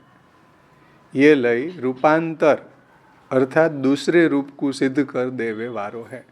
અને આ પણ રૂપાંતર માત્ર જ છે. જુઓ, આ રૂપાંતર છે, લય નથી, નાશ નથી. સમજાણું ને? तब देवांश को लय होवे हैं, तब देह को लय होवे हैं. ये लय रूपांतर अर्थात दूसरे रूप को सिद्ध कर देवे वारो है. બીજા રૂપનું એમાં બીજા રૂપે રૂપાંતર થઈ જાય છે. કોઈ વસ્તુનો અહીંયા નાશ થતો નથી. એ અહીંયા 97મી કારિકામાં સમજાયું. આવરણ ભંગમાં કારિકા જુઓ 97મી. આવરણ ભંગમાં પુરુષોત્તમજીએ એને કઈ રીતે સમજાવ્યું છે જુઓ. શ્રી મહાપ્રભુજીના પ્રકાશ ટીકાને વિશેષ પ્રકાશ પાડ્યો છે. ઉપર કહેલું વાક્ય શ્રીમદ ભાગવતના 7મ સ્કંધના 12મા અધ્યાયમાં કહેલા, એટલે આ જે વાક્ય છે ને પ્રકાશમાં આપેલું છે. વાચમગ્નો સવક્તવ્ય 7-12-26 છે ને, પ્રકાશ ટીકામાં આપ્યું. જો તો ઉપર કહેલું જે વાક્ય છે 7મ સ્કંધનું કે વાચમગ્નું સવક્તવ્યામ, એટલે વક્તવ્ય સહિત વાણીનું અગ્નિમાં લય કરવો, એવું 7મ સ્કંધમાં જે કહ્યું છે એને પુરુષોત્તમજી સમજાવે છે કે 7મ સ્કંધના 12મા અધ્યાયના 26મા શ્લોકમાં યતિ ધર્મમાં છે. આ વાક્ય ક્યાં આવેલું છે? સંન્યાસના ધર્મોનું જ્યાં વર્ણન છે ત્યાં આવેલું છે. કંઈ સૃષ્ટિ વાક્યો નથી. ત્યાં સૃષ્ટિનું વર્ણન કે સૃષ્ટિના લયનો પ્રકાર ત્યાં નથી બતાવ્યો. ત્યાં વૈરાગ્યનું પ્રકરણ છે. એટલે કોઈ પણ વાક્ય જે છે એનો પ્રકરણને અનુરૂપ અર્થ સમજવો જોઈએ, કે કયા પ્રકરણમાં એ વાક્ય આવી રહ્યું છે એને અનુરૂપ એને અર્થને સમજવો જોઈએ. તો વૈરાગ્યનું પ્રકરણ છે કે ભાઈ યતિ ધર્મની અંદર વૈરાગ્ય કઈ રીતે પ્રાપ્ત થાય, તો વૈરાગ્યનું પ્રકરણ છે, પરંતુ ત્યાં સૃષ્ટિનું પ્રકરણ નથી. તેથી આ લય ઉપરથી પણ જગતનું માયિકત્વ સંભવતું નથી. એટલે માયાવાદી એમ કે જુઓ જુઓ ને આ લયનો પ્રકાર બતાવ્યો ને ભાગવતમાં 7મ સ્કંધમાં, તો મહાપ્રભુજી કહે છે કે ભાઈ તમે સમજો, ત્યાં સૃષ્ટિનું પ્રકરણ નથી, સૃષ્ટિના લયની વાત નથી. ત્યાં યતિ ધર્મને વૈરાગ્ય કઈ રીતે પ્રાપ્ત થાય અને એની ઇન્દ્રિયો જે છે એના લયનો પ્રકાર ત્યાં બતાવ્યો છે કે વાચ મગ્નો સવક્તવ્યમ, એટલે વક્તવ્ય સહિત વાણીનો અગ્નિમાં લય કરવું છે ને. તો એ ઇન્દ્રિયોના લયની વાત છે, સૃષ્ટિના લયનું પ્રકરણ ત્યાં નથી. સમજમાં આવે છે ને વાત? સૃષ્ટિનું પ્રકરણ નથી. તેથી લય ઉપરથી પણ જગતનું માયિકત્વ સમજવું નહીં. કે જો અમે કહેતા હતા ને કે જગત માયિક છે, એના લયની વાત કરી છે 7મ સ્કંધમાં. જુઓ, ઇન્દ્રિયોના લયની વાત કરી છે. તો શ્રી મહાપ્રભુજીની વાતને સમજાવતા પુરુષોત્તમજી કહે છે કે જગતનું એના ઉપરથી તમે માયિકત્વ માની શકો નહીં. જગતનું માયિકત્વ સંભવતું નથી. ત્યાં કદાપી એવી શંકા કરવામાં આવે કે પૂર્વે આ પ્રકાર કહેવામાં આવેલો છે અને શ્રુતિમાં મૃત્યુનું અતિક્રમણ કરવાનું કહેલું છે, કે વેદની અંદર એ પણ મૃત્યુનું અતિક્રમણ કરી જાય જ્યારે ઇન્દ્રિયો દેવભાવને પ્રાપ્ત કરે આસન્ય પ્રાણની ઉપાસનાથી ત્યારે. તો એ શંકા દૂર કરવા માટે કહે છે કે દેવતાત્વની ભાવનાથી ઇન્દ્રિયોનું આધિદૈવિકત્વ થવાથી આ લય થતો નથી, એટલે નાશ નથી થતો. ઇન્દ્રિયોની અંદર એવું આધિદૈવિકત્વ પ્રગટ થઈ જાય છે. જેમ શેઠ પુરુષોત્તમ દાસ કે ગજન ધાવન કે આપણે ત્યાં વાર્તા પ્રસંગોમાં એની ઇન્દ્રિયોમાં આધિદૈવિકત્વ પ્રગટ થઈ ગયું ને, તો લય ક્યાં થયો? ઇન્દ્રિય તો ઇન્દ્રિય જેવી જ દેખાય, પણ એને માનસી સિદ્ધ થઈ ગઈ હોય, એને અલૌકિક સામર્થ્ય એવું સિદ્ધ થઈ ગયું હોય છે, તો પણ ઇન્દ્રિયો તો આપણને જેવી, એનો બિહેવિયર પણ એવો જ દેખાય. સમજી ને? એ જય શ્રી કૃષ્ણ કરે એ તમને ખબર પૂછી લે, પણ એને જે નિરોધ સિદ્ધ થઈ ગયો હોય આપણને ન ખબર પડે. ઇન્દ્રિયો તો આપણા જેવી જ હોય. આસ્કરણજી છે, હા, સમજી ને? એમાં એ કહે છે કે એનો લય નથી થતો, રૂપાંતર થાય છે. ત્યાં કદાપી, હા, આ શંકા દૂર કરવા માટે કહે છે કે દેવતાત્વની ભાવનાથી ઇન્દ્રિયોનું આધિદૈવિકત્વ થવાથી આ લય થતો નથી, નાશ થતો નથી, પણ ઇન્દ્રિયોની અંદર એવી અલૌકિકતા સંપન્ન થઈ જાય છે. પરંતુ સેવા વડે દેવભાવ થવાથી દેવના અંશમાં તેઓનો લય થતા દેહનો લય કહેલો છે. એટલે દેવના અંશમાં એનો લય થઈ જવાના કારણે દેહનો લય માત્ર કહેલો છે. હકીકતમાં તો ત્યાં કોઈ લય નથી, ત્યાં એનું અલૌકિકત્વ સિદ્ધ થઈ જાય છે. આ જગ્યાએ પણ સેવા ભાવથી લયનો અભાવ છતાં પણ, સેવા ભાવથી લયનો અભાવ છતાં પણ ભાવના માત્રથી લીનવત પ્રતિભાન છે. એટલે ભાવના માત્રથી જ લીનવત પ્રતિભાન માત્ર છે. એટલે કે જ્યારે એને એવી માનસી કે નિરોધ સિદ્ધ થઈ જાય પછી આ દેહ જે છે એનો માનો કે અહીંયા છૂટી પણ જાય તો એને અલૌકિક દેહ મળે. સમજો, અહીંયા એનો દેહનો તિરોભાવ થઈ જાય, પંચમહાભૂતમાં ભળી જાય, તો એને ત્યાં ભગવાનની સેવાને યોગ્ય અલૌકિક દેહ પ્રાપ્ત થઈ જાય છે. એમાં કોઈ નાશ થતો નથી. કેમ કે આપણે ત્યાં નાશનો અર્થ અદૃશ્યમ નાશમ, દેખાતું હતું ને દેખાતું બંધ થઈ ગયું, બસ એટલું. જે ભગવાને ગીતાજીમાં કહ્યું કે વાસાંસી જીર્ણાની યથા પરાણી, જેમ જેમ વસ્ત્રો છે એમ જૂના થઈ જાય ને આપણે કેમ ઉતારી દે, સાડીઓ ઉતારી દેતા જાય, એવી રીતના ભક્ત છે પોતાના દેહનો લઈ એવો સામાન્ય માને છે. જેટલું તમે સાડી ઉતારીને કબાટમાં મૂકી દો એટલો સહજ માને છે. વાસાંસી જીર્ણાની યથા વિહાય નવાની ગૃહણાતી તથા પરાણી. નવા વસ્ત્ર, જેમ જૂના વસ્ત્ર કાઢીને નવી સાડી પહેરી લ્યો, કેટલું સહજ છે તમને, એટલું ભક્તને આ દેહ છોડવો સહજ છે. આમાં નાશની વાત આવી ક્યાં? એમ કહે છે કે ભાવના માત્રની લીનવત પ્રતિભાન છે. તેથી આમાં કોઈ વિરોધ નથી, અહીંયા કોઈનો નાશ નથી. આટલું સહજ લે છે ભક્તો જે છે, મૃત્યુને પણ આટલું સહજ લે છે.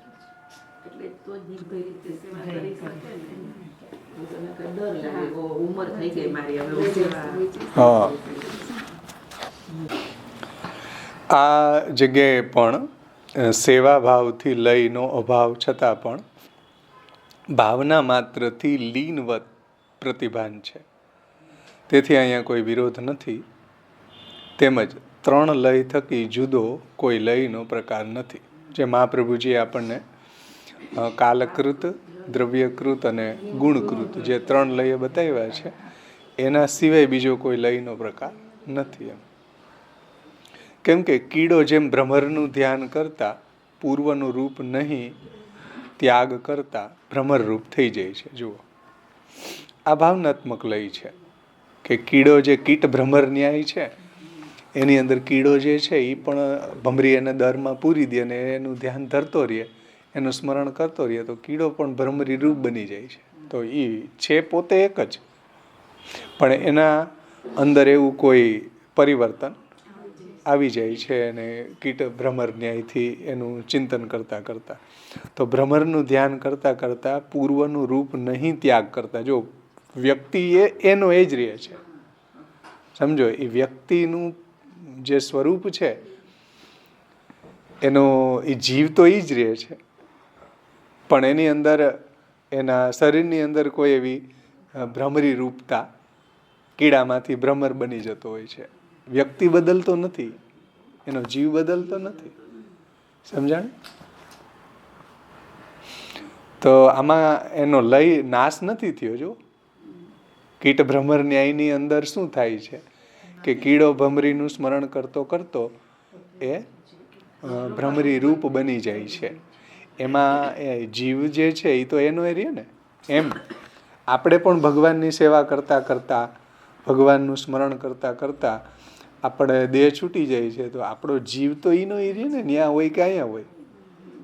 ચલો દેહ બદલાઈ જાય, જેમ ઓલા કીડાનો દેહ ભ્રમર રૂપ થઈ ગયો, એવી રીતના આપણો દેહ જે છે અહીંયા છૂટી ગયો. ચલો તો પાછો જીવ જે છે એ તો બદલતો નથી ને. એ જે ફલની અનુભૂતિ કરશે, જે અહીંયા સેવા કરતો હતો, એ જ પાછો નિત્ય લીલાની અંદર પ્રભુની સેવા પરાયણ થઈ જશે. એને ત્યાં અલૌકિક દેહ મળી જશે. જેમ ઓલા કીડો જે છે એ ભ્રમર રૂપ બની ગયો, પણ એ પોતે તો જીવ જે છે એ તો એક ને એક રહ્યો ને. એવું તો પરિવર્તન આપણા દેહમાં આવતું રહે ને. આપણે નાના હતા, અત્યારે મોટા થઈ ગયા, તો અત્યારે આપણી અંદર ઘણું બધું પરિવર્તન આવી ગયું. તો જે નાનો દેહ હતો એનાથી અત્યારનો દેહ અલગ છે. તો પણ જીવ જે છે એ તો એક જ છે. જેમ કીટ ભ્રમર ન્યાયનું અહીંયા પુરુષોત્તમજીએ દ્રષ્ટાંત આપ્યું કે કીડો જેમ ભ્રમરનું ધ્યાન કરતા પૂર્વનું રૂપ નહીં ત્યાગ કરતા ભ્રમર થઈ જાય છે. જુઓ શ્રીમદ ભાગવત એકાદશ સ્કંધનો કીટ પેશસ્કૃતમ ધ્યાનમ.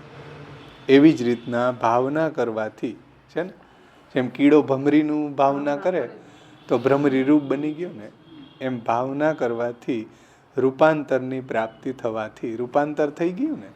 કીડામાંથી ભ્રમરીનું રૂપાંતર થઈ ગયું. એમ આપણું પણ અહીંયા દેહ છૂટ્યા પછી ત્યાં એક અલૌકિક દેહ પ્રાપ્ત થઈ શકે. ત્યાં એવું એક રૂપાંતર પ્રાપ્ત થશે. વ્યક્તિ બદલતો નથી એમ. એટલે નાશ કોઈ વસ્તુનો અહીંયા થતો નથી. આ કોઈ લય, જે 3 લય બતાવ્યા એ સિવાય કોઈ લયનો પ્રકાર નથી.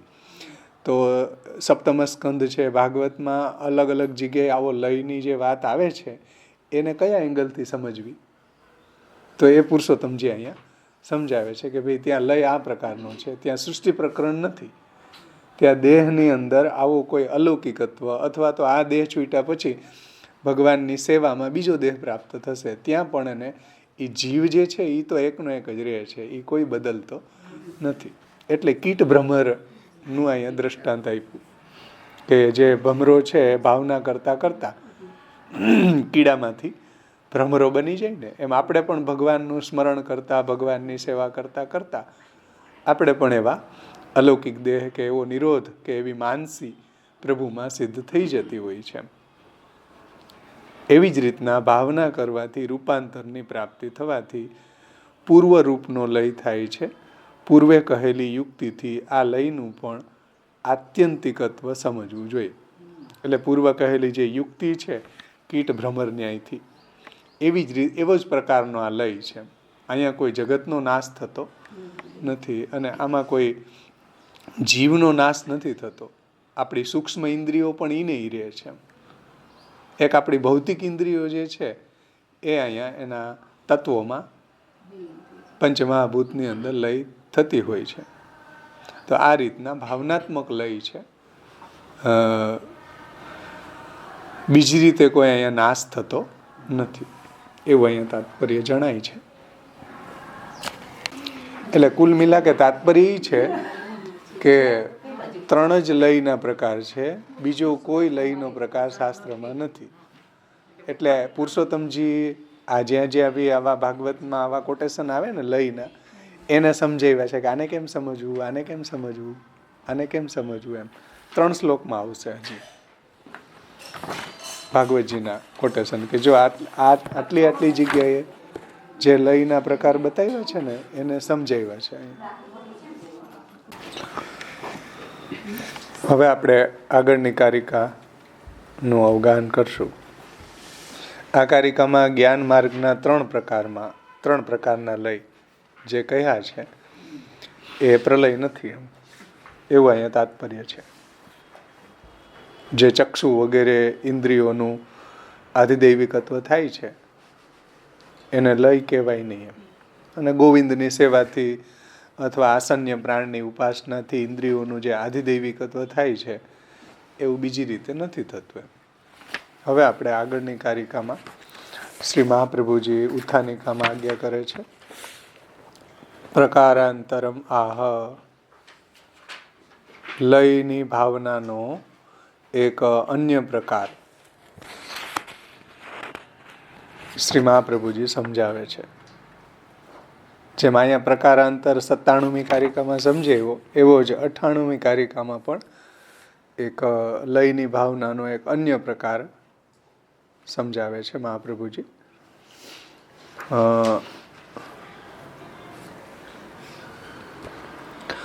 અદ્વયાત્મ દૃઢ જ્ઞાનાત વૈરાગ્યમ ગૃહમોચકમ વાગાદિ વિલયા સર્વે તદર્થમ મન આદિશુ. એનો અન્વય આપણે જોઈ લે.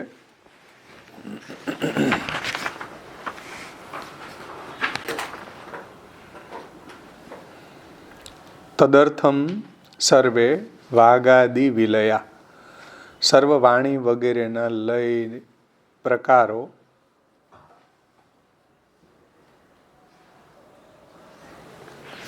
એમાં આપ્યું ને, અદ્વયાત્મ દૃઢ જ્ઞાનાત વૈરાગ્યમ ગૃહમોચકમ વાગાદિ વિલયા સર્વે તદર્થમ મન આદિશુ. તદર્થમ સર્વે વાગાદિ વિલયા એ રીતે અન્વય છે.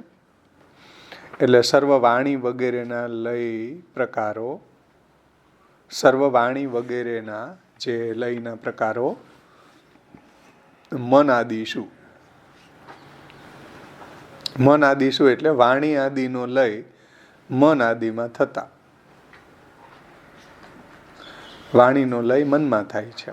આ બીજો પ્રકાર બતાવે છે. એક પ્રકાર આપણને 97મી કારિકામાં બતાવ્યો, 98મી કારિકામાં એક બીજો પ્રકાર બતાવે છે કે સર્વ વાણી વગેરેના લય પ્રકારો મન આદિશુ એટલે વાણી આદિનો લય મન આદિમાં થતા.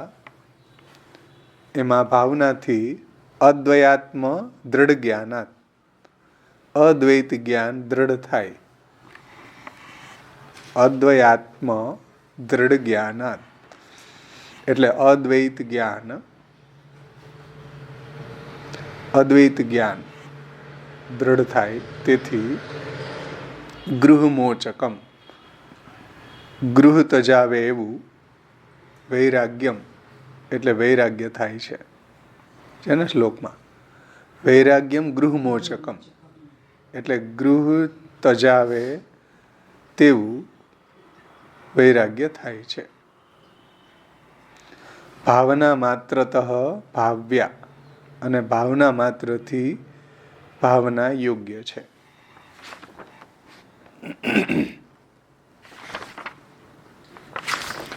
અર્થાત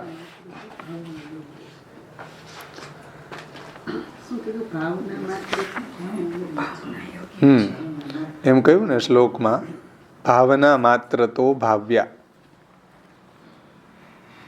એના પછીના શ્લોકમાં છે ને,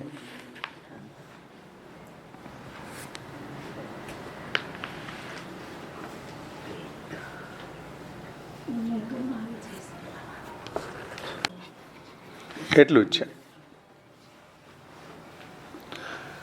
અદ્વય જ્ઞાન, અદ્વયાત્મ દૃઢ જ્ઞાના, અદ્વય જ્ઞાન દૃઢ થાય તેથી ગૃહમોચકમ વૈરાગ્યમ એટલે ગૃહ તજાવે એવું વૈરાગ્ય સિદ્ધ થાય છે, વૈરાગ્ય દ્રઢ થાય છે. એનો ભાવાર્થ એવો છે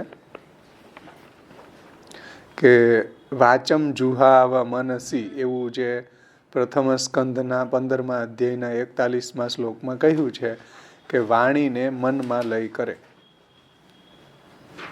અને આ વાણી વગેરેના લય પ્રકાર ભાવનાથી અદ્વૈત જ્ઞાન ઉત્પન્ન કરવાને માટે છે. આ વાણી વગેરેનો જે લયનો પ્રકાર છે એ હમણાં આપણે ટીકામાં જોશું એટલે સમજમાં આવશે, જે પ્રથમ સ્કંદમાં બતાવ્યો છે. તો વાણી વગેરેના લય પ્રકાર એ ભાવનાથી અદ્વૈત જ્ઞાન ઉત્પન્ન કરવા માટે છે. તેથી ગૃહને તજાવે એવું વૈરાગ્ય થાય છે. એટલા માટે આ લયનો પ્રકાર છે એ કોઈ પ્રલય નથી, એમ સમજો. આ કોઈ પ્રલયનો પ્રકાર નથી, આ ભાવના માત્રથી લયનો પ્રકાર છે. એ જે ટીકાની અંદર પ્રકાશમાં શ્રી મહાપ્રભુજીએ સમજાવ્યું છે, આપણે બ્રજભાષાની ટીકામાં જોઈએ પ્રથમ, પછી આપણે આવરણ ભંગ વગેરે જોશું. એમાં તમે જુઓ, પ્રકારાંતરમાહ શ્લોકાર્થ અદ્વયાત્મા કે અદ્વયાત્મા કે એટલે હું આ આત્મા રૂપ છું, હું ભગવાનનો અંશ છું, હું બ્રહ્મથી અલગ નથી, બ્રહ્માત્મક છું, આ જગત બ્રહ્માત્મક છે, એવું અદ્વયાત્મક જ્ઞાન. એટલે જગત છે બ્રહ્માત્મક છે, જીવ જે છે બ્રહ્મનો અંશ છે, એવું અદ્વયાત્મક કે દ્રઢ જ્ઞાન સો ગૃહમોચક अर्थात गृह त्याग करावे वारो वैराग्य होवे हैं. मन आदि में वागादि इंद्रियन के विलय की भावना करवे को प्रतिपादन वाही वैराग्य के अर्थ कियो गयो है. એટલે મન આદિ में વાગાદि इंद्रियन के विलय की भावना, એટલે મન જે છે એની અંદર વાગ ઇન્દ્રિય જે છે, વાણી જે છે, એનો લય થઈ જાય છે મનમાં. આ બધો લયનો પ્રકાર જે પ્રથમ સ્કંદની અંદર બતાવ્યો છે એ વૈરાગ્યના માટે બતાવ્યો છે. એમાં કોઈ પ્રલયનું ત્યાં વર્ણન નથી. તો એવા ત્યાં ટીકામાં આવે શ્રી મહાપ્રભુજી સમજાવે છે. અને પ્રકાશમાં પણ તમે જુઓ, વાચમ જુહાવ મનસી આપ્યું ને, પ્રથમ સ્કંદ 15મો અધ્યાય 41મો શ્લોક. આ જે 15મો અધ્યાય છે એમાં પાંડવોનું સ્વર્ગારોહણ છે. એટલે કઈ રીતે પાંડવો જે છે એ હિમાલયમાં ચાલ્યા ગયા, ત્યાં એનું સ્વર્ગારોહણ થયું. એમાં ભાગવતમાં આવે છે કે 1:15-41 શ્લોકમાં જો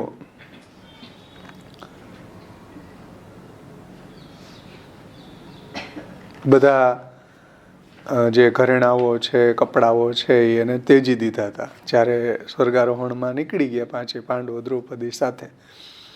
અને ત્યાર પછી અહંકાર રહિત થઈ, છોડી દઈને, આ બધું છોડી દઈને નિરહંકાર થઈ, મન મમતા બધી છોડી દઈ, બધા બંધનોમાંથી છૂટા થયા. પછી વાણીથી શરીરનો સંબંધ હોવાથી, હવે આ શ્લોક શરૂ થાય 41-42 આમાં સાથે છે કે વાણીથી શરીરનો સંબંધ હોવાથી વાણીનો મનમાં હોમ કર્યો. એટલે વાણી જે છે એને મનમાં લીન કરી. હોમ કર્યો એટલે કોઈ ફિઝિકલી હોમ નહીં, ત્યાં વાણીનો મનમાં હોમ કર્યો. મનની સ્ત્રી વાણી છે એવું કહ્યું છે. મનની સ્ત્રી વાણી છે. દૂતી રેવ ત્વમ મનસોસી એવું વાક્ય પણ છે. તું મનની દૂતી છે એમ શ્રુતિમાં કહ્યું છે. બોલો, શ્રુતિ પણ આપી છે કે વાણી જે છે એ મનની દૂતી છે ને. કેમ કે કોઈ વસ્તુને આપણે મનમાં વિચાર આવ્યો હોય તો એને આપણે એક્સપ્લેન કરીએ, વાણીથી જ વ્યક્ત કરીએ ને. એટલે વાણીનો મનમાં હોમ કરવો, મનની સ્ત્રી વાણી છે એવું શ્રુતિમાં કહ્યું છે.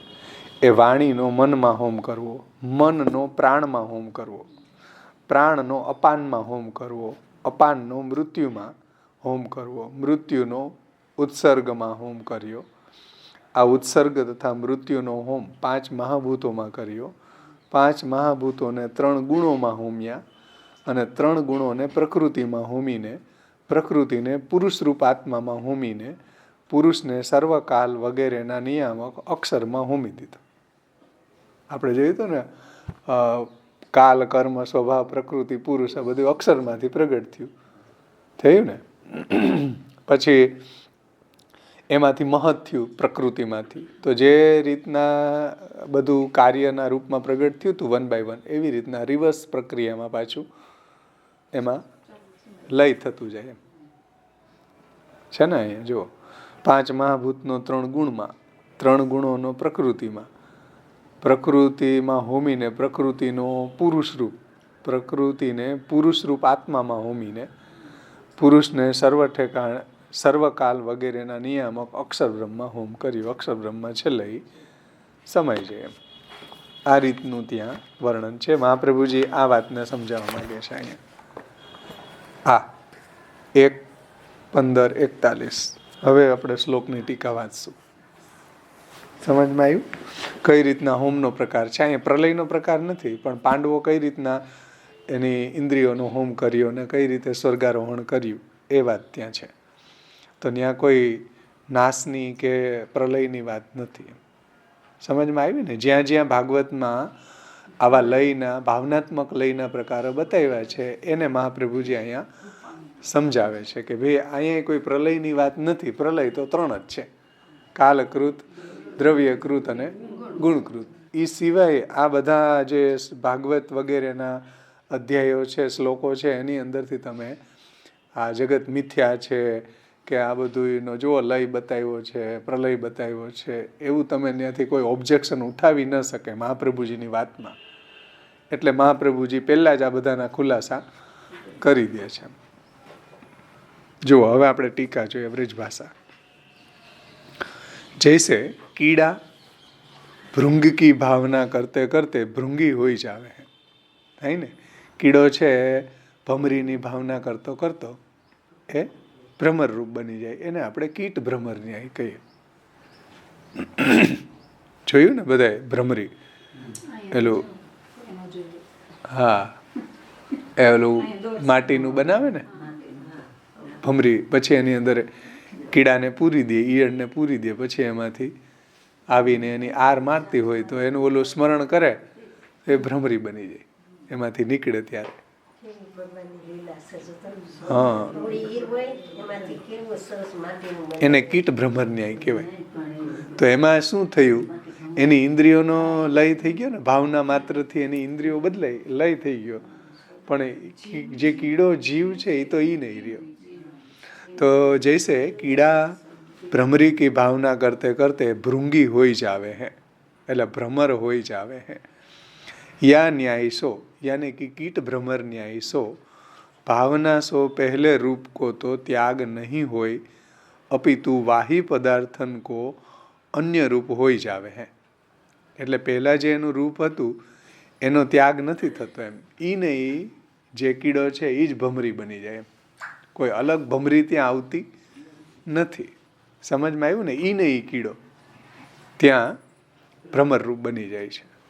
અપિતુ વાહી પદાર્થન કો અન્ય રૂપ હોઈ જાવે હે, એટલે રૂપાંતર થઈ ગયું.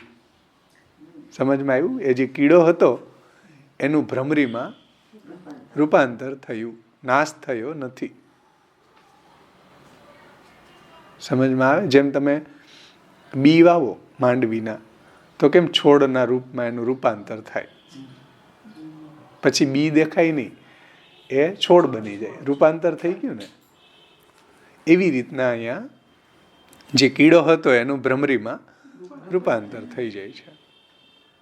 તો ભાવના સો પહેલે रूप को तो त्याग नहीं होवे है, अपितु वाही पदार्थन को यानी कि कीड़ा को भ्रमरी में रूपांतर हो जावे है. ये उत्पत्ति को ही प्रकार है. જુઓ, એ લય નહીં હે, આ ઉત્પત્તિનો પ્રકાર છે કે કીડામાંથી ભ્રમરી રૂપાંતરિત થઈ ગઈ. આ લય નથી થયો, ત્યાં કોઈ વસ્તુનો ઉત્પત્તિ થઈ એટલે ભ્રમરીમાં રૂપાંતર થયું કીડાનું. સમજમાં આવે છે? એ લય નહીં હે, આ કોઈ લય નથી ભાઈ. ऐसे ही राजा युधिष्ठिर ने भी संघात के लय की भावना કરી. એટલે યુધિષ્ઠિર જ્યારે આ 15મા અધ્યાયમાં સ્વર્ગારોહણમાં નીકળી ગયા બધી અહંતા મમતા છોડીને, ત્યારે સંઘાત એટલે ઇન્દ્રિયો બધી, આ 10 ઇન્દ્રિયો જે છે ને એને સંઘાત કહેવાય. તો રાજા યુધિષ્ઠિરને भी संघात के लय की भावना करी है. तहाँ वाणी, मन, प्राण आदि 9 अग्नि में 9 आहुतिन करी के कल्पना मात्र सोहोम की. એટલે ફિઝિકલી નહીં, ભાવના માત્રથી. એટલે મનનો વાણીમાં લય કર્યો, વાણીનો મનમાં લય કર્યો, મનનો પ્રાણમાં લય કર્યો, એ રીતના હમણાં આપણે જોઈ ને પ્રક્રિયા. અને અંતે પ્રકૃતિમાન, પ્રકૃતિનો પુરુષમાન, પુરુષનો અક્ષર બ્રહ્મ. જ્યાંથી આવ્યો હતો ત્યાં જ પાછો રિવર્સ પ્રક્રિયાથી એનો લય થઈ જાય છે. આ ભાવના માત્ર છે. યા હોમ में अपने नियामकन में હોમ કી ભાવના કરી જાવે હે. એટલે જેનું નિયામક હોય, જેમ વાણીનું નિયામક મન છે તો વાણીનો મનમાં લય થાય. પછી મનનું નિયામક પ્રાણ છે, સમજાણ? તો મનનો પ્રાણમાં લય થાય. જે હમણાં આપણે પ્રક્રિયા વાંચીને ભાગવતજીમાં એ રીતના. પછી પ્રાણનું નિયામક અપાન છે તો એનો અપાનમાં લય થાય. અપાનનું નિયામક મૃત્યુ, એ મૃત્યુનો હોમ 5 મહાભૂતોમાં, 5 મહાભૂતોનો 3 ગુણોમાં, 3 ગુણો જે છે એનો પ્રકૃતિમાં, કેમ કે પ્રકૃતિ નિયામક છે 3 ગુણોની. પછી એનું નિયામક પુરુષ છે તો પ્રકૃતિનો પુરુષમાં. એ બધાયનું નિયામક અક્ષર બ્રહ્મ છે તો પુરુષનો પછી અક્ષર બ્રહ્મમાં લય થાય છે.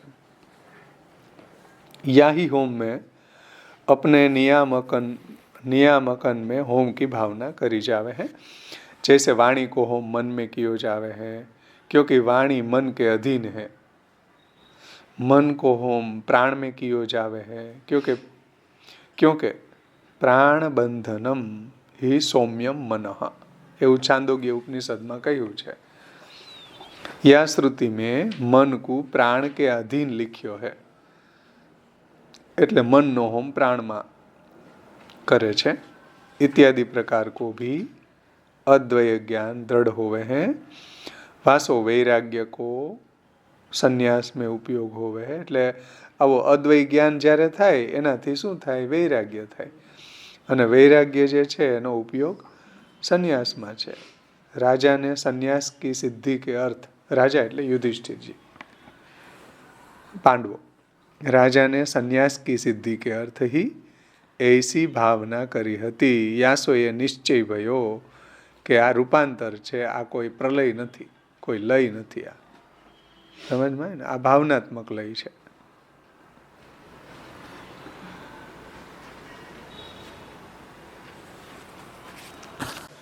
હવે 99મી જે કારિકામાં છે ને એમાં પણ એક લયનો પ્રકાર બતાવ્યો છે. એની ઉત્થાનિકામાં શ્રી મહાપ્રભુજી કહે છે કે એવમ લયત્રયમ ઉક્ત્વા પ્રકૃતોપયોગમ આહ ભાવના માત્રતઃ ઇતિ. એટલે આ પ્રકારે 3 લયનું વર્ણન કરીને,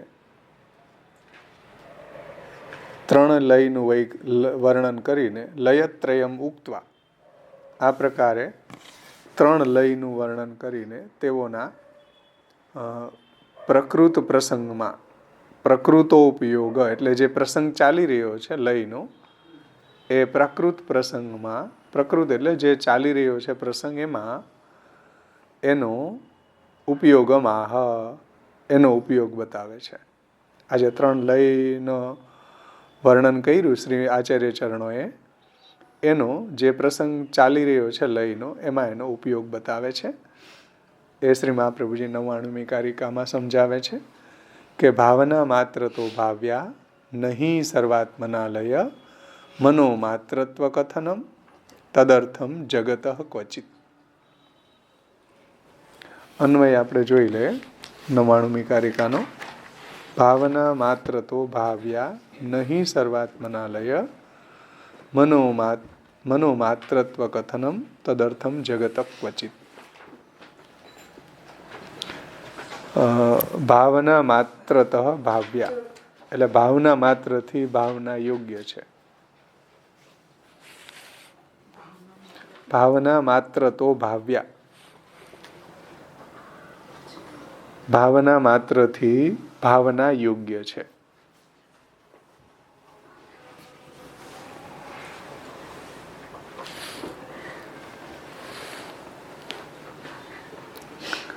જગત સર્વાત્મના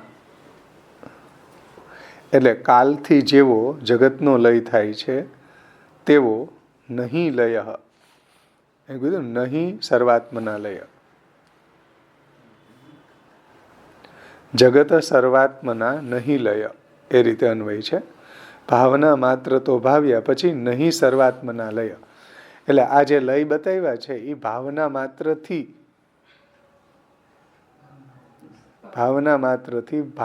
ભાવના યોગ્ય છે. પરંતુ જેવી રીતના કાલથી જગતનો લય થાય છે ને, કાલકૃત લય, કાલથી જગતનો લય થાય છે ને, એવો આ લય નથી. એવો લય થતો નથી. આ ભાવના માત્રથી લય થાય છે. જેમ જગતનો કાલથી લય થાય છે એવો આ લય નથી. સમજમાં આવ્યું ને? આ ભાવના માત્રથી લય છે. હા, જગતો સર્વાત્મના નહીં લયો. એટલે કાલથી જેવો જગતનો લય થાય છે એવો આ લય નથી. તેથી ભાવના માત્રથી, એટલે આપણે જોયું ને કીટ ભ્રમર ન્યાય, તો કીડો ભ્રમરીની ભાવના કરતો રહે તો ભ્રમરી રૂપ બની જાય ને, તો એ ભાવના માત્રથી લય છે. મનો માત્રત્વ કથનમ, એટલે મનોમાત્રનું જે કથન કર્યું છે તે આ ભાગવતમાં જે ભિક્ષુ ગીતા છે ને એમાં મનોમાત્ર દેહને મનોમાત્ર કહ્યો છે. તો મનોમાત્રનું જે કથન કહ્યું છે તે તદર્થમ વૈરાગ્યને માટે કહેલું છે. સમજો?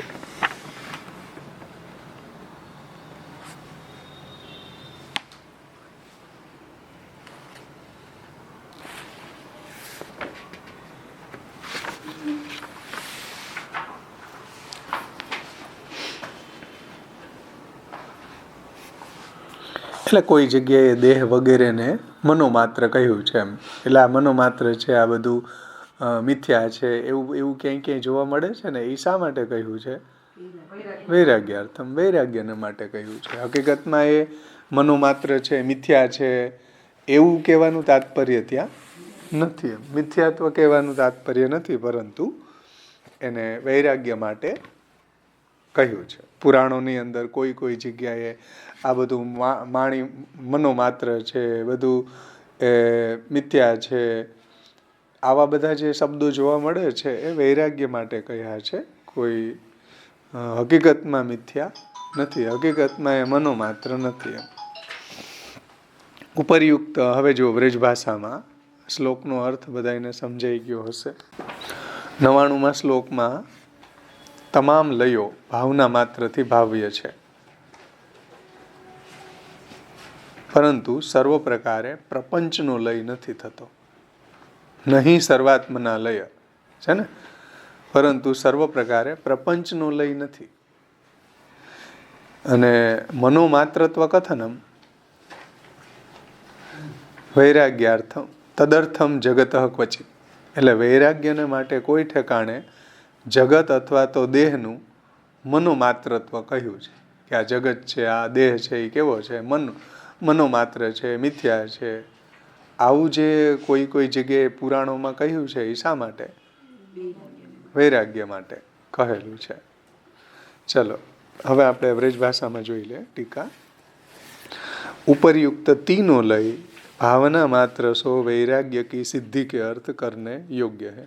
तीनों એટલે જે આપણે આ શ્લોકોમાં જોયા ને બધા, ઇન્દ્રિયોનો દેવ ભાવ 97મી કારિકામાં, પછી 98મી કારિકામાં. 98મી કારિકામાં ત્રીજા પ્રકારનો લય છે.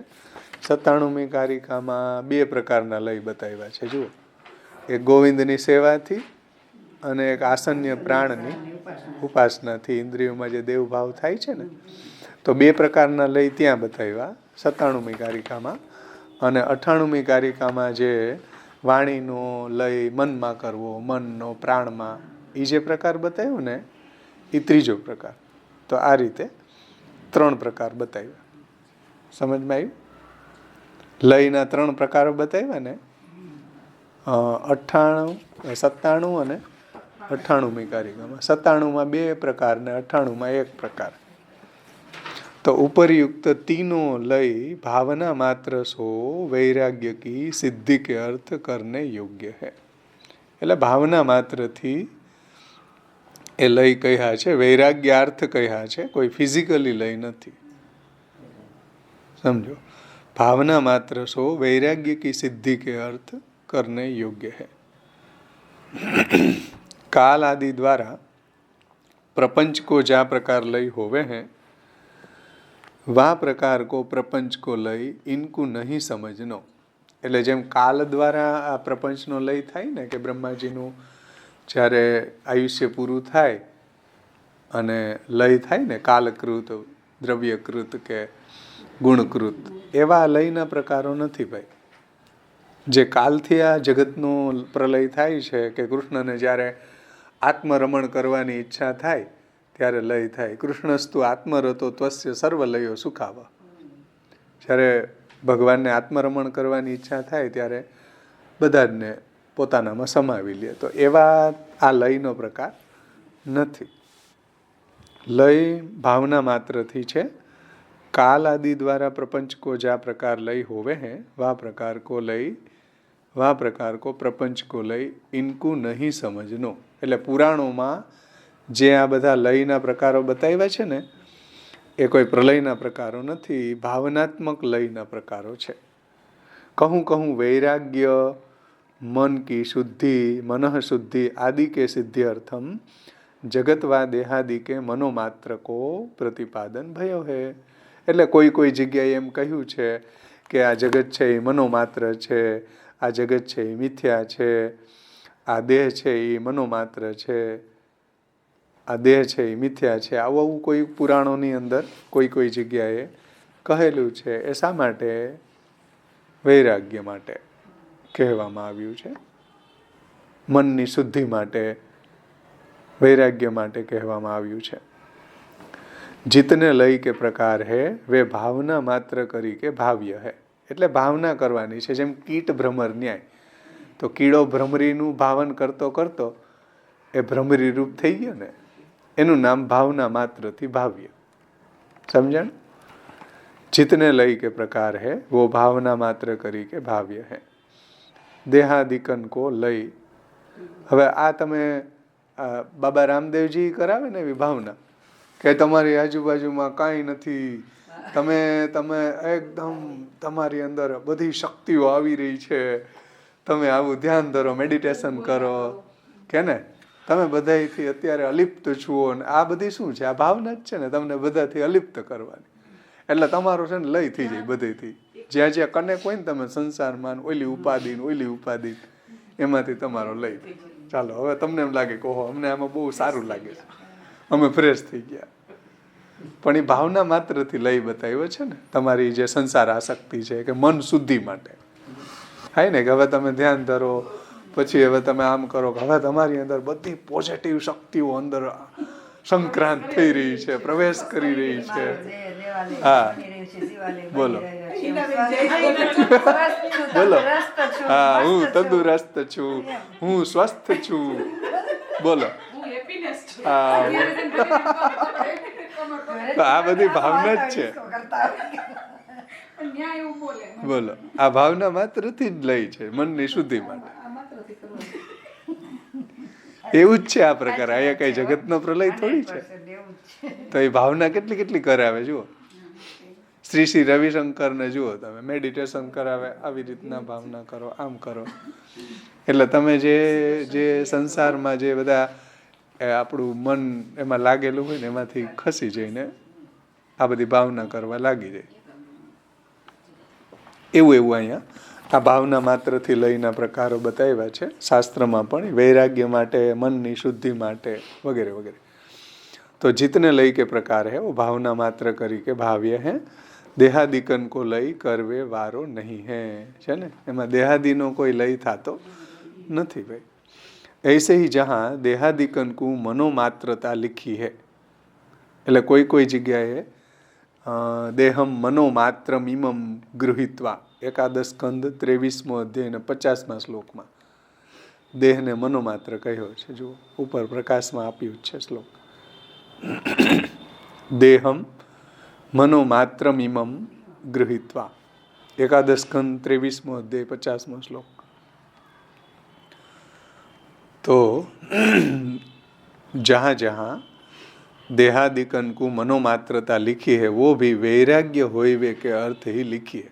એટલે તમે દેહ મનોમાત્ર છે, દેહમાં આસક્તિ ન રાખો, દેહ જે છે એ તો નાશવંત છે, વગેરે વગેરે આવા શબ્દો જ્યાં જ્યાં પુરાણોમાં કહ્યા છે ને, એ શા માટે? કે વૈરાગ્ય થાય એમ દેહમાં, આ સંસારમાં, એટલા માટે. તો વૈરાગ્ય હોइवे के अर्थ लिखी है. वैसे ભિક્ષુ ગીતા મેં, એટલે આ ભિક્ષુ ગીતા એક ચેપ્ટર છે, એક અધ્યાય છે શ્રીમદ ભાગવતનો. એમાં એ આખું જે આખ્યાન છે ને એ ભિક્ષુ ગીતા કહેવાય છે. તો એ ભિક્ષુ ગીતા મેં વૈરાગ્ય પ્રકરણ મેં, એમાં પણ એવું વૈરાગ્ય પ્રકરણ છે.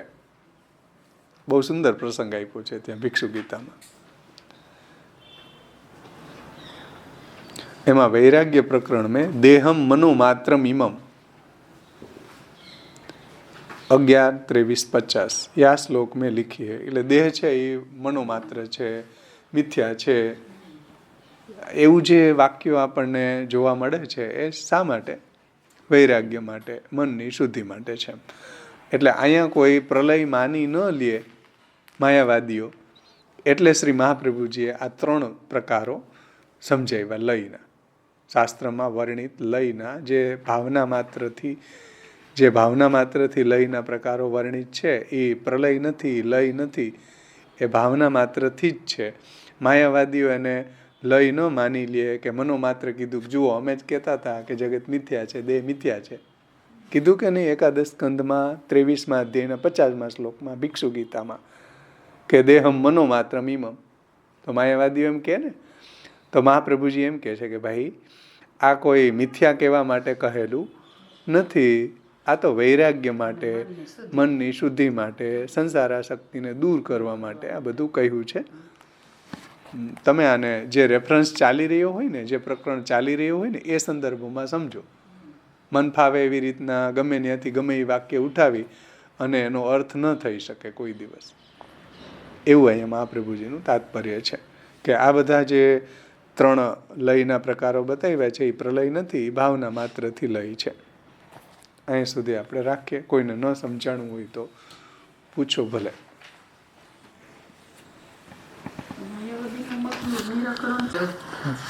એટલે જે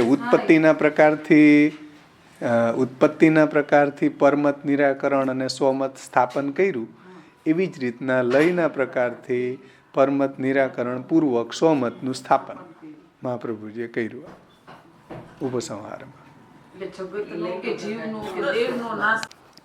કે આ રીતના આવરણભંગમાં પુરુષોત્તમજી એને સમજાવે છે આ 99મી કારિકાને, કે એ રીતે લય પ્રકારથી પણ સંસાર અને પ્રપંચનો ભેદ સિદ્ધ કરીને, સમજો, સંસાર અને પ્રપંચનો ભેદ છે.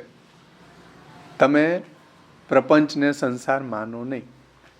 પ્રપંચ અલગ છે, સંસાર અલગ છે. પ્રપંચ ભગવદ રૂપ છે, સંસાર મિથ્યા છે. વિષયો ભગવાન, વિષયતા માયાજન્યા. સમજાણું? પ્રપંચ છે, જગત છે એ સત્ય છે, બ્રહ્માત્મક છે. પ્રપંચ જે સંસાર છે મિથ્યા છે.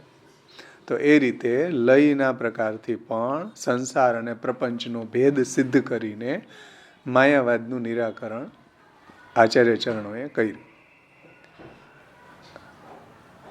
આપાત થકી મનોમાત્ર વાદના પ્રત્યાયક વાક્યોનું તાત્પર્ય કહેવામાં આવે છે. એટલે જ્યાં જ્યાં આવા જગતને કે દેહને મનોમાત્ર કહ્યા છે, મિથ્યા કહ્યા છે, એનું તાત્પર્ય એવું છે કે કોઈ સ્થળે જગતનું અથવા તો દેહનું મનોમાત્રત્વ કહેવામાં આવ્યું છે તે પણ વૈરાગ્યને માટે જ છે. મનોમાત્રત્વ એટલે માની લીધેલું છે, હકીકતમાં નથી. સમજો, મનોમાત્રત્વ દેહનું ને આ પ્રપંચનું કહ્યું છે કે આ માની લીધેલું છે, આ મિથ્યા છે, એ પણ વૈરાગ્ય માટે, મનની શુદ્ધિ માટે કહ્યું છે. કોઈ હકીકતમાં એવું નથી. હકીકતમાં તો પ્રપંચ બ્રહ્માત્મક છે, ભગવદ રૂપ છે, ભગવાને જેના અભિન્ન નિમિત્તો ઉપાદાન કારણ છે અને ભગવાનમાંથી પ્રગટ થયું છે, ભગવાનમાં પાછો એનો લય થાય છે. તો અહીંયા આપણી આ 99 સુધીની કારિકા સંપન્ન થઈ.